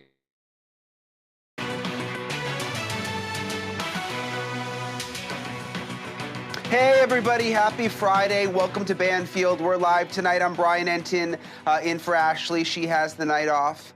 That controversial gag order in the quadruple murder case against Bryan Kohberger has been lifted for barely No, we don't have to hear from Potty Mouth tonight. It's Brian tonight. a day now, and already, it's only been a day, already officials who were silenced for 2.5 years are finally starting to talk. And tonight I will be joined live by Gary Jenkins. He is the former Pullman, Washington police chief. He is now the chief of police at Washington State University. Now, Washington State, of course, as you know, is where Bryan Kohberger was a PhD candidate in criminology. Jenkins was the top cop in Pullman when Kohberger applied to be an intern with that department. He didn't make the cut. He wanted to be an intern. He actually had an interview, didn't make the cut because of what Jenkins says was his demeanor. And now he can explain to us what he actually thought of Kohberger, what happened in that interview. We're going to talk about all of that and a lot more. You're right, Kane. That's in just a couple of minutes. Also tonight, what middle-aged parent hasn't asked their millennial kids for a little tech support? A frozen app here or there, an upload there. The prosecutors in Colorado say a dentist on trial for allegedly poisoning his wife asked a little too much of their tech-savvy 20-year-old daughter, specifically to make a deep fake video of her murdered mom, asking for the poisons that killed her. How sick is that? That wasn't the only bombshell that dropped in court this week. I'll have it all later coming up in the show. And then a curious new wrinkle in the deaths of Robin Kay and Thomas DeLuca, the LA music power biz couple, who are both found day of the killings, responding to father that gag or no gag. Hundreds of court filings packed with vital information are still sealed. The gag order was lifted, but the docs are still sealed probably for months. Steve Gonzalez, father of Kaylee Gonzalez, wants all of the documents released now so that he and his family and the other victims know exactly how to write their victim impact statements before next Wednesday. Here's what Steve told Ashley last night. I know her sisters want to do a victim statement and address the exacts, some of the things that happened to her. And they basically wouldn't share any information with us on, what happened to her. So I'm pretty used to how ridiculous, not just a gag order, but sealing something that has nothing to do with the victim's rights. It's all about, hate to say it, but it is a lot to do with the media and people being put on cameras and not knowing what to say, or things coming out that they didn't mean to say, or just didn't have a good explanation of what was going on. So they wrap this seal thing around trying to pretend like they're, trying to protect people. So we've now seen the guidance that victims' families have gotten for the statements they're invited to make. Immediate family members are being told by the court to, quote, I want to read you this. Express to the court how the defendant's conduct has affected you physically, financially, mentally, and or emotionally. Victim impact statements provide the court with information describing the characteristics of the victim, Kaylee, Maddie, Xana, and Ethan, and all the and the emotional toll of the crimes on you and your family. Now, Steve Gonzalez told us the families are also being told to address. Have a great rest of your night, Michelle. Hope to see you soon. Get some good sleep, and we'll talk to you later. Good night. God bless, dear. Bye-bye. Their comments to the bench and to not address them to the killer, a restriction that he says benefits nobody but Brian Kohberger. I'm joined now by Chief Gary Jenkins of the Washington State University Police Department. Jenkins is a former chief of the Pullman, Washington Police Department who interviewed Brian Kohberger when Kohberger applied to be an intern there.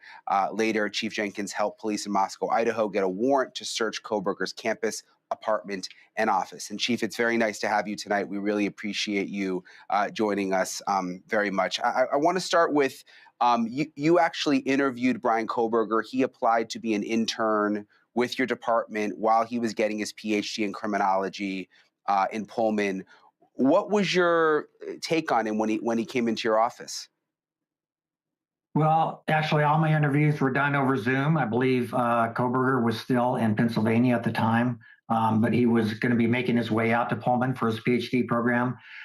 One thing that I was looking for in particular was.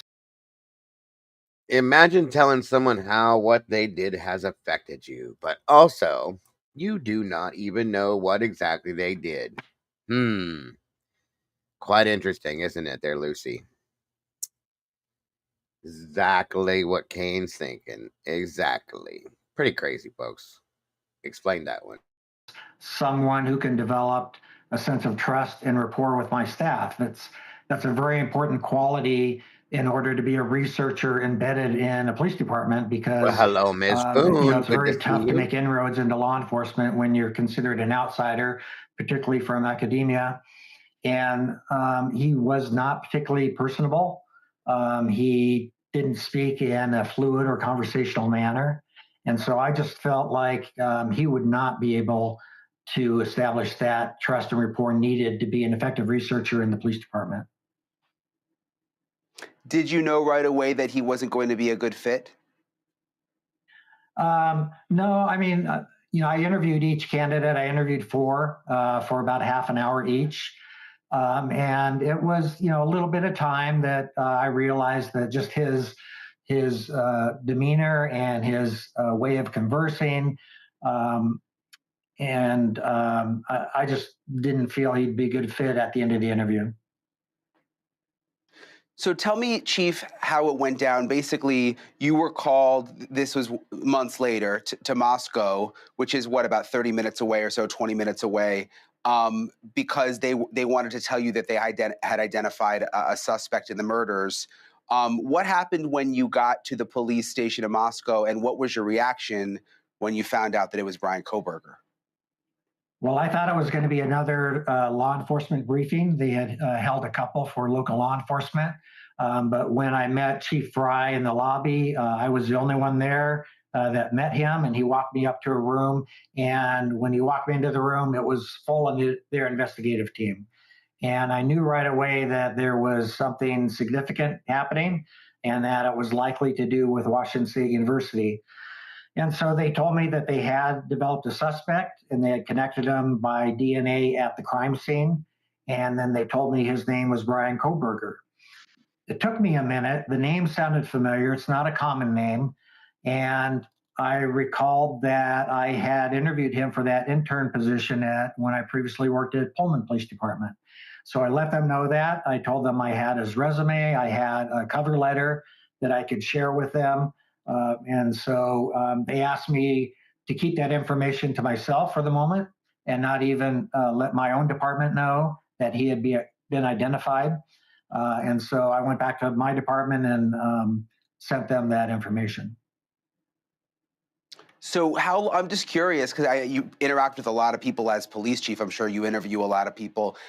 When they said the name to you, how long did it take for it to sort of click like, oh my gosh, this is the guy I interviewed over Zoom for that position? Well, I recognized the name. I just immediately I didn't remember from where, but it was probably within 30 seconds. Then I remembered where it was, and I do have to say the hair on the back of my neck stood up, knowing that I had interviewed him. Um, had I selected him, he would have been embedded with the Pullman Police Department. Um, but to know that here he was, the prime suspect in this quadruple homicide was chilling.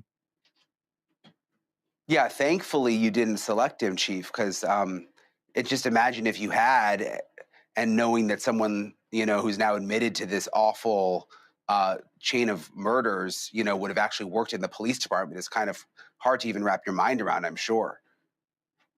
Right. Yeah. One of the best decisions I've ever made, I think. Yeah, for sure. So we know that they were all looking for that Hyundai Elantra police all over the state and really the whole region. Was it ever spotted? Did your officers ever spot the car in Pullman? Yeah, we received a BOLO alert from Moscow Police Department with other local law enforcement agencies before about the vehicle before it was released to the general public, and it was described as a white Elantra um, between the years of 2011 and 2013. And so after that was received, I sent it out to my staff, and within 16 hours, one of our officers located a close match through looking through our parking records on campus. And then later, the next shift, another officer actually found the vehicle parked at the graduate student housing where Brian Koberger lived. However, the vehicle was a 2015, so it did not meet the criteria included in the BOLO sent to us. So that tip was never forwarded to the tip line because it did not meet the criteria. Interesting. What about, I've been to his. What? That's crazy. That is crazy. Apartment there, the graduate housing that you talk about. I've obviously only been on the outside. But when they did the search warrant, were you there? Did you get a chance to see inside the apartment at all? So I wasn't there personally. My assistant chief oversaw that operation. Idaho State Police came over and our staff assisted them. Will But I do, did hear Waybird. I back planned that on checking the that out. apartment was. Absolutely, Tomboy. Hang on. I know that they were all looking for that Hyundai Elantra police all over the state and really the whole region. Was it ever spotted? Did your officers ever spot the car in Pullman? Yeah, we received a BOLO alert from Moscow Police Department with other local law enforcement agencies before about the vehicle before it was released to the general public, and it was described as a white Elantra between the years of 2011 and 2013. And so after that was received, I sent it out to my staff, and within 16 hours, one of our officers located a close.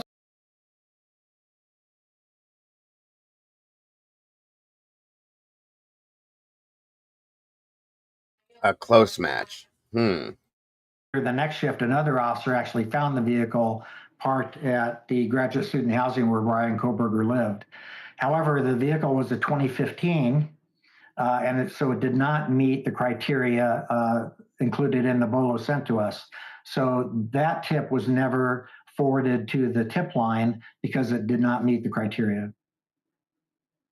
Interesting. What about, I've been to his apartment there, the graduate housing that you talk about. I've obviously only been on the outside.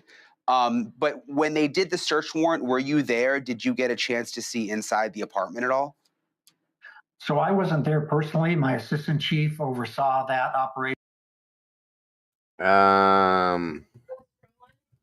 That was interesting. Am I the only one that caught that? Yeah. And on November 25th, your list has all Elantras of all colors. The only white one listed is BK's. Bullshit. Right.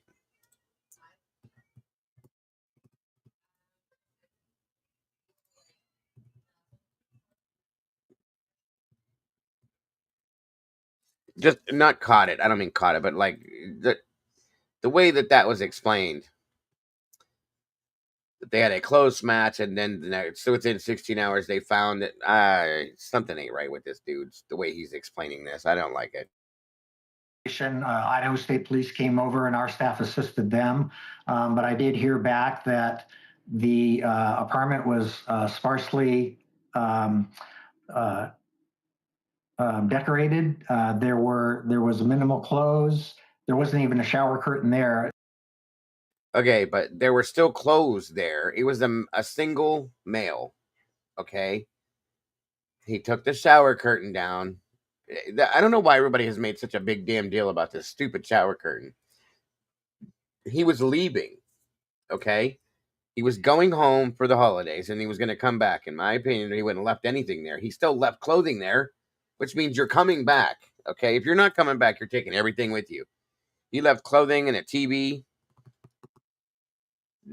And I believe that they're talking about when they served the warrant on Brian's apartment, Tomboy. Okay, yeah, he left. He was probably going to buy a new shower curtain to exchange because they get weird and cruddy. If the dude's like me, I change mine once a month. The insert, we have outside shower curtain, and we have that cheapo thing from the dollar store on the inside, and I change that once a month because I have well water, and mine builds up that stuff on the inside at the bottom. You know what I'm saying? So once again, this is so ridiculous that they have broke this down like this. That this is so abnormal. Minimal clothing there. Which means he's coming back. If he was not coming back, once again, he would take all of his clothing with him. That's so stupid to me. At the graduate student housing where Brian Koberger lived. However, the vehicle was a 2015, and it so did not meet the criteria included in the BOLO sent to us. So that tip was never forwarded to the tip line because it did not meet the criteria. Interesting. What about, I've been to his apartment there, the graduate housing that you talk about. I've obviously only been on the outside. But when they did the search warrant, were you there?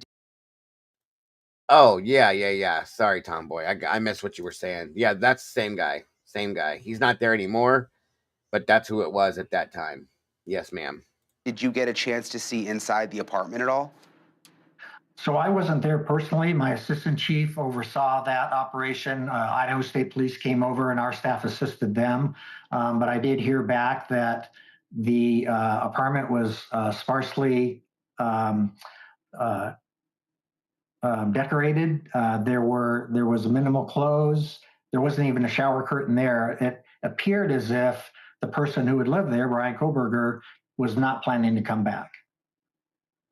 And just lastly, Chief, I mean, for people who don't know, Pullman is right next to Moscow. I mean, people go back and forth for jobs and shopping, and it's kind of really one community. Okay, guys. So if you're staying somewhere like this and you're going to leave and you're not planning on coming back, are you going to leave a TV? Are you going to leave any of your clothing whatsoever? Or anything for that matter? Are you going to leave anything there if you're not planning on coming back? I wouldn't. Everything that I owned would go with me. Period. That's it. You don't leave things if you're not coming back. Yeah, his computer tower, just leave that there. That wasn't cheap. Twiz knows I know that because he helped me build mine.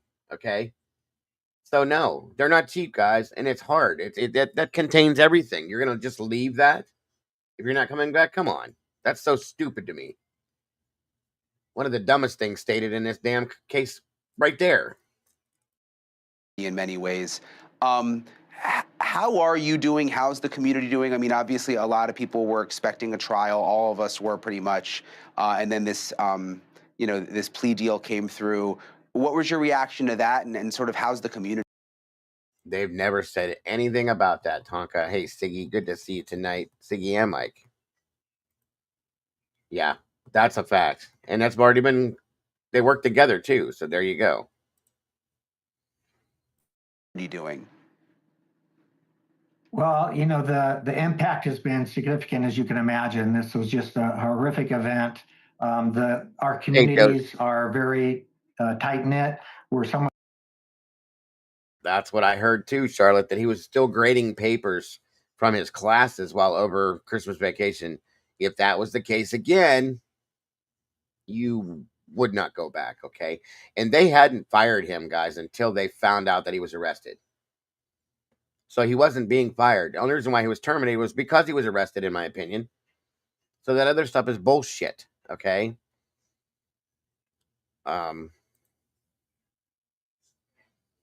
Yeah, 100% midnight.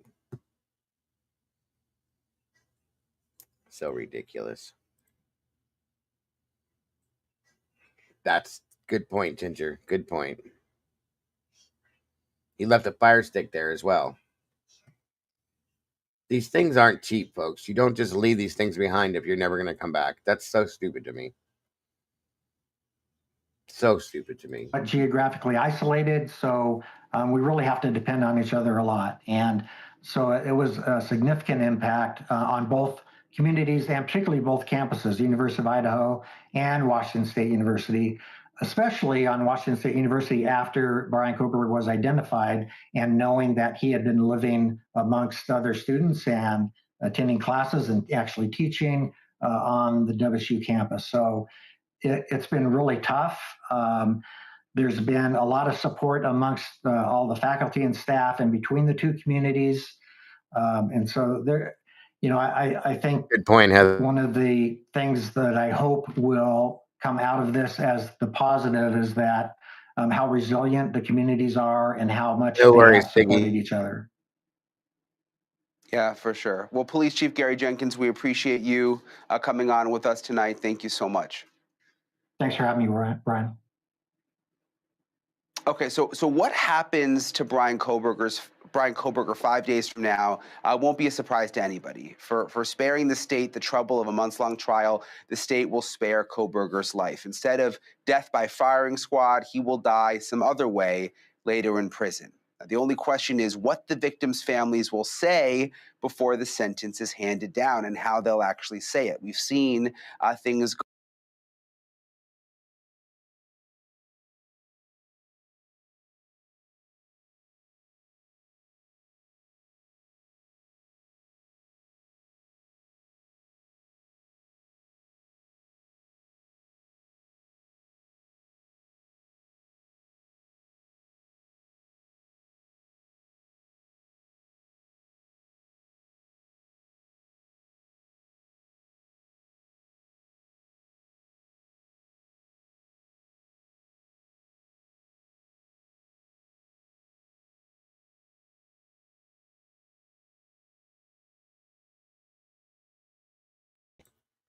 Okay, sorry, guys.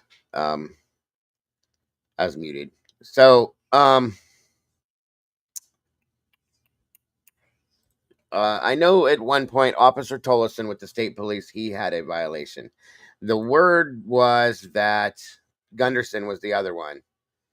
I don't know that's a fact, so don't quote me on that one, Wade, but that's what I had heard. I don't know what about or why for sure. Just giving you the word on the street, I guess you could say that I had heard. 100%, Lucy. And Ginger, be more clear, pointing to his innocence, that he left it there. He would take it with him if he thought it would be negative toward him. Good. Yeah, I could see that too.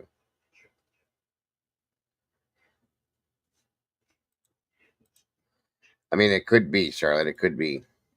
I've seen that said more than once today. Go down in very dramatic ways before in other trials. I mean, you can imagine emotions run high. This is the family's final chance to actually express how they feel. Brian Koberger will be sitting right there. What will it actually look like on Wednesday? Will any of it even faze Brian Koberger? He's been stone cold through the whole thing. Is he going to show any emotion? I'm joined now by defense attorney and former prosecutor Mark Eiglarsh and Chris Mahandi, clinical, police, and forensic psychologist. Thank you both for being with us tonight. Mark, I'll start with you. I want to go back for a second to the plea deal because I haven't heard your take on it yet. Are you surprised this is where we ended up? And do you think this was the plan all along, Mark, that they were going to do a plea at the end and they were just sort of dragging things out? Not a surprise at all. I mean, there is this typical playbook. I've been there numerous times. I had a death case not too long ago. It starts with entering a not guilty plea, which doesn't mean your client's innocent. It just means, you got to prove it. Then they get the evidence. They look at the evidence. They see if it's sufficient or not. Will the state be able to prove the case against them? Then they file motions to suppress the evidence. Let's take as much as away that we can and then see what's left. And when they realize, goodness gracious, we're going to lose this trial, that's when it becomes extremely clear that there's only two options. You're going to spend the rest of your life in prison, or you'll be on death row. Which would you like? And he, at least, the psychopath that he is smart enough to know that he would have lost that trial and possibly gotten death. And so he opted for option number 2. It's that straightforward. Is there any chance, Mark, that he could back out of the plea? Or, I mean, this is a very smart guy, getting his PhD in criminology. He hasn't missed one hearing. There's been hearings on Zoom that he doesn't have to be at, that he attends. I mean, he's dialed in on all of it. Is there any chance that he could back out of the plea, or that he could be playing the long game and later say, I didn't have a good lawyer, ineffective counsel, and I actually do want an appeal? Okay, so as it relates to him backing out of the plea, most likely no, because the judge did a fairly sufficient, thorough plea colloquy, making sure that he's voluntarily, intelligently, knowingly giving up all of his rights. So now it's just time for sentencing. So I do not believe he's going to be able to back out legally. But the second part, I'm glad you brought that up.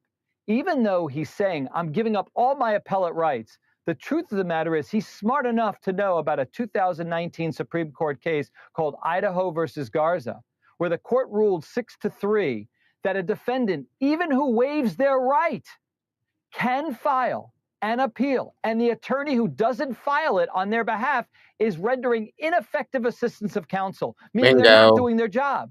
So without question, he still has the legal ability to file a motion and say, yeah, my attorneys didn't do what they were supposed to. This doesn't guarantee you won't hear more legal challenges from him. Yeah, and I think he knows that. I really do. I think he's smart enough to know that. Dr. Mahandi, what do you think his demeanor is going to be like at sentencing? I've been to every hearing, totally stone cold, not 1 ounce of emotion. Is there any chance that when the victims' families get up there, and I know some of them are, despite what the rules say, I believe some of them are going to address Bryan Kohberger, is there any chance he'll crack then? Well, I think Mark used the right word a few moments ago, psychopath. That's a person that doesn't have, any true empathy. So any emotions that we see will be performative. I don't think you're going to see it, though. This is a guy that's managed to detach himself from humanity to in cold blood, kill 4 people, 4 innocent people in the manner that has been described, across time, that the crime scene, speaks to. So I don't think we're going to see any genuine emotion from him whatsoever. I think he's going to be flat. I think he's going to be calm. And if there is any emotion, it will be performative. And I mean, you understand the way these guys think, Dr. Mahandi. If you're a family member going into this and you don't want to give him the glory, and it's almost like you're feeding his ego in a sick way, because some people think he sort of enjoys this. I mean, how do you handle this as a family member without sort of like feeding into what he wants? I think that they need to speak their truth no matter what. I think they need to authentically go in, say and feel what they need to feel, express themselves. And I think that it needs to not matter one bit how he might take it. It needs to be about what they need to do and what they want to do. Mark, if you're his lawyer, is there any benefit in telling him to speak at the sentencing at this when he hasn't spoken yet, besides yes, no, basic answers? Would you be encouraging him to speak? I've been there. I had one last year where my client was definitely going to get life. We finally got them to waive the death penalty. And at that point, who cares? You tell them, this is your day, whatever you want to do, it really doesn't matter. And all these people, by the way, I want to address, all these people saying we should know why he did it. The truth of the matter is you can't believe anything that flows from his lips, number one. But the only thing that he would be able to say that would resonate is, I'm a psychopath. Somehow I enjoyed killing people. That's it. How will that bring anybody any closure, make anybody feel any better? You know, those certain things are just better left unsaid, and let's move on. Yeah, it's a good point. Why should we even believe anything he says? Mark Eiglarsh, Dr. Chris Mahandi, appreciate you both for coming on with us tonight. Thank you so much. Thank you. Okay, we're going to take a quick break. Coming up right after this, for the first time on NewsNation, we have police images. These are new images we just got in of the murder suspect accused of shooting to death the longtime American Idol music supervisor and her husband. Police also are filling in the blanks on how long the victims were dead before their bodies were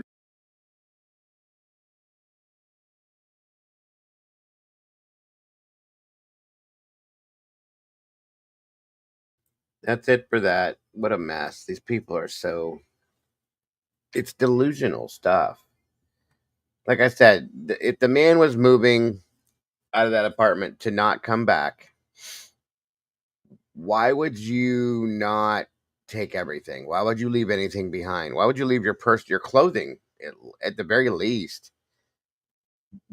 I mean,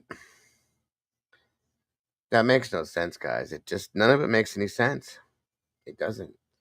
By the way, guys, one of the community members in here, I guess, is struggling really bad tonight. She's out on the street, her and her dog.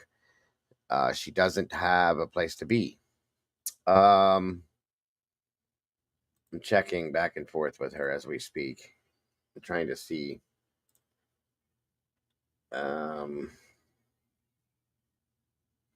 She's very sick with shingles, gallstones. She hasn't been able to work. She's in a really bad situation, and I'm trying to see. I saw that. I don't know if that's true though, Fizzy. I was looking at that earlier, and I don't know if it's true or not. I'm trying to figure that out.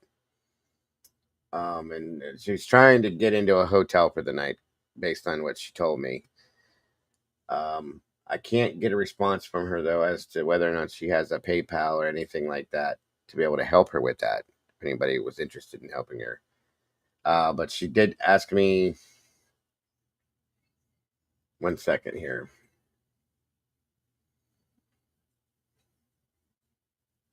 I guess it's been day 3 that she's been going through this. So asked me to do a shout out for her or for any kind of help. They need a room for the night at least, she said. She said she'll figure it out after that, after she can rest. And she's all alone with her dog.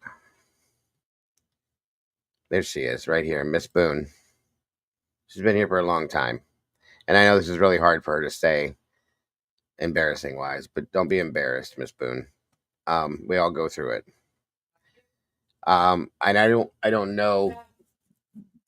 One second, guys. Hold on 1 second.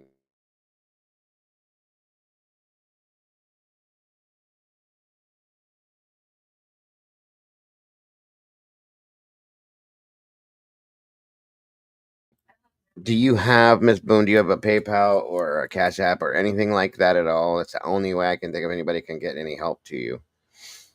I'm sorry to hear that, dear. That's horrible.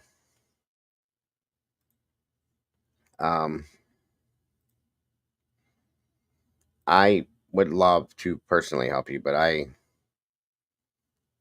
put your Cash App in here, Boone, and I'll put it in and see if we can do anything for you. That's the best I can do. I promise. We'll post it, and hopefully it can help in some sense. I'm so sorry you're going through this. I feel so bad. I wish I could do more for you. But please do post your Cash App link in here, and I'll go ahead and push it and see what happens. Moonlit says I meant scream. All right, Tomboy, have a good night, hun. Yeah, once we get, I'm going to post that in here, and then I'll probably be calling it a night, too. There it is right there. Anybody that's able to, or if you can, help at all, just to help her get through the night. That's her Cash App link right there, guys. And anybody that does, thank you and God bless. It's so very nice of you. I'll be praying for you, Miss Boone, and the dog and your situation, hon. And I hope you feel better. Shingles is a horrible thing to go through, and you definitely need to get out of the sun and get some rest. Good night, Tomboy. I'll talk to you in the morning. So I'll leave that there for a few minutes before we bring this to a close, guys. It's been 2 hours.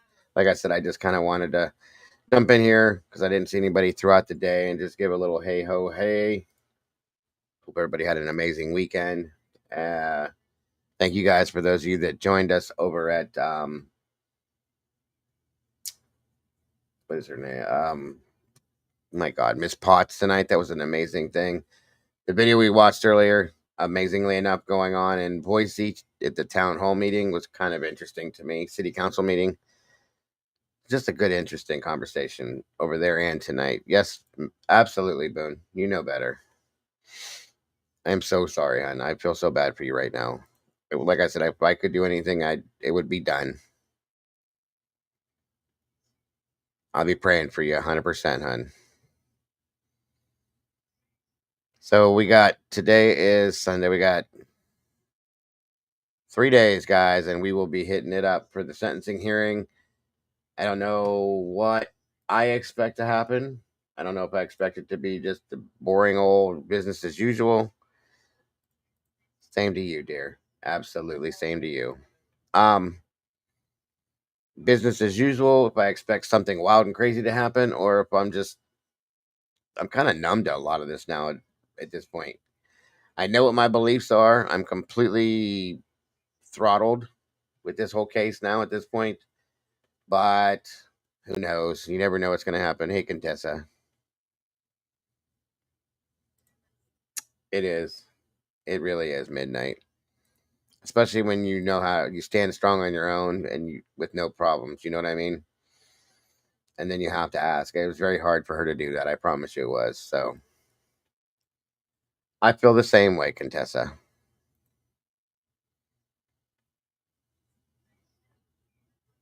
Yeah, agreed, Pamela. I hope that helps somehow, Boone. I really do.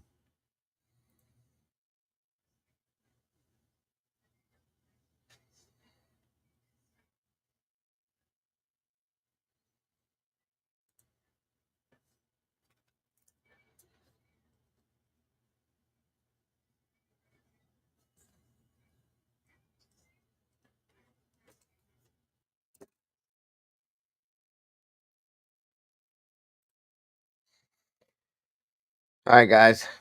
That's going to do it for the Dago for tonight. It was a long day for me. Long night, too. It is 11:30. I've been going nonstop since about 6 o'clock this morning. My grandson's birthday and all that fun stuff. So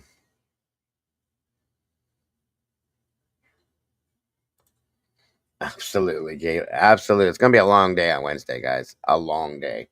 Expect it to be a full day in here because that's what we're going to be doing from start to finish. I'm not leaving it go. Good night, Tonka. I'll see you guys in the morning for those of you that are taking off. And Wednesday, I hope to see a lot of you guys here with us as well. We'll be here the whole time, guys. So I'm looking forward to that, getting that over with. Absolutely midnight. Thank you for joining us. I appreciate each and every one of you guys. Thank you to that Contessa.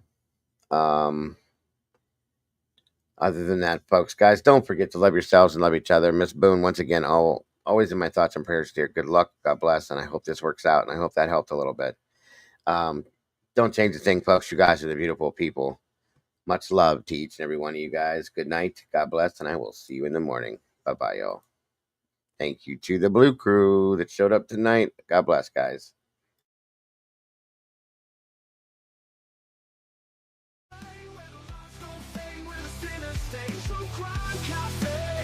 Nothing's black or white, just a bloody fight on the flickering light. Cops and questions, mouths shut tight. Truths and ghosts in the middle of the night.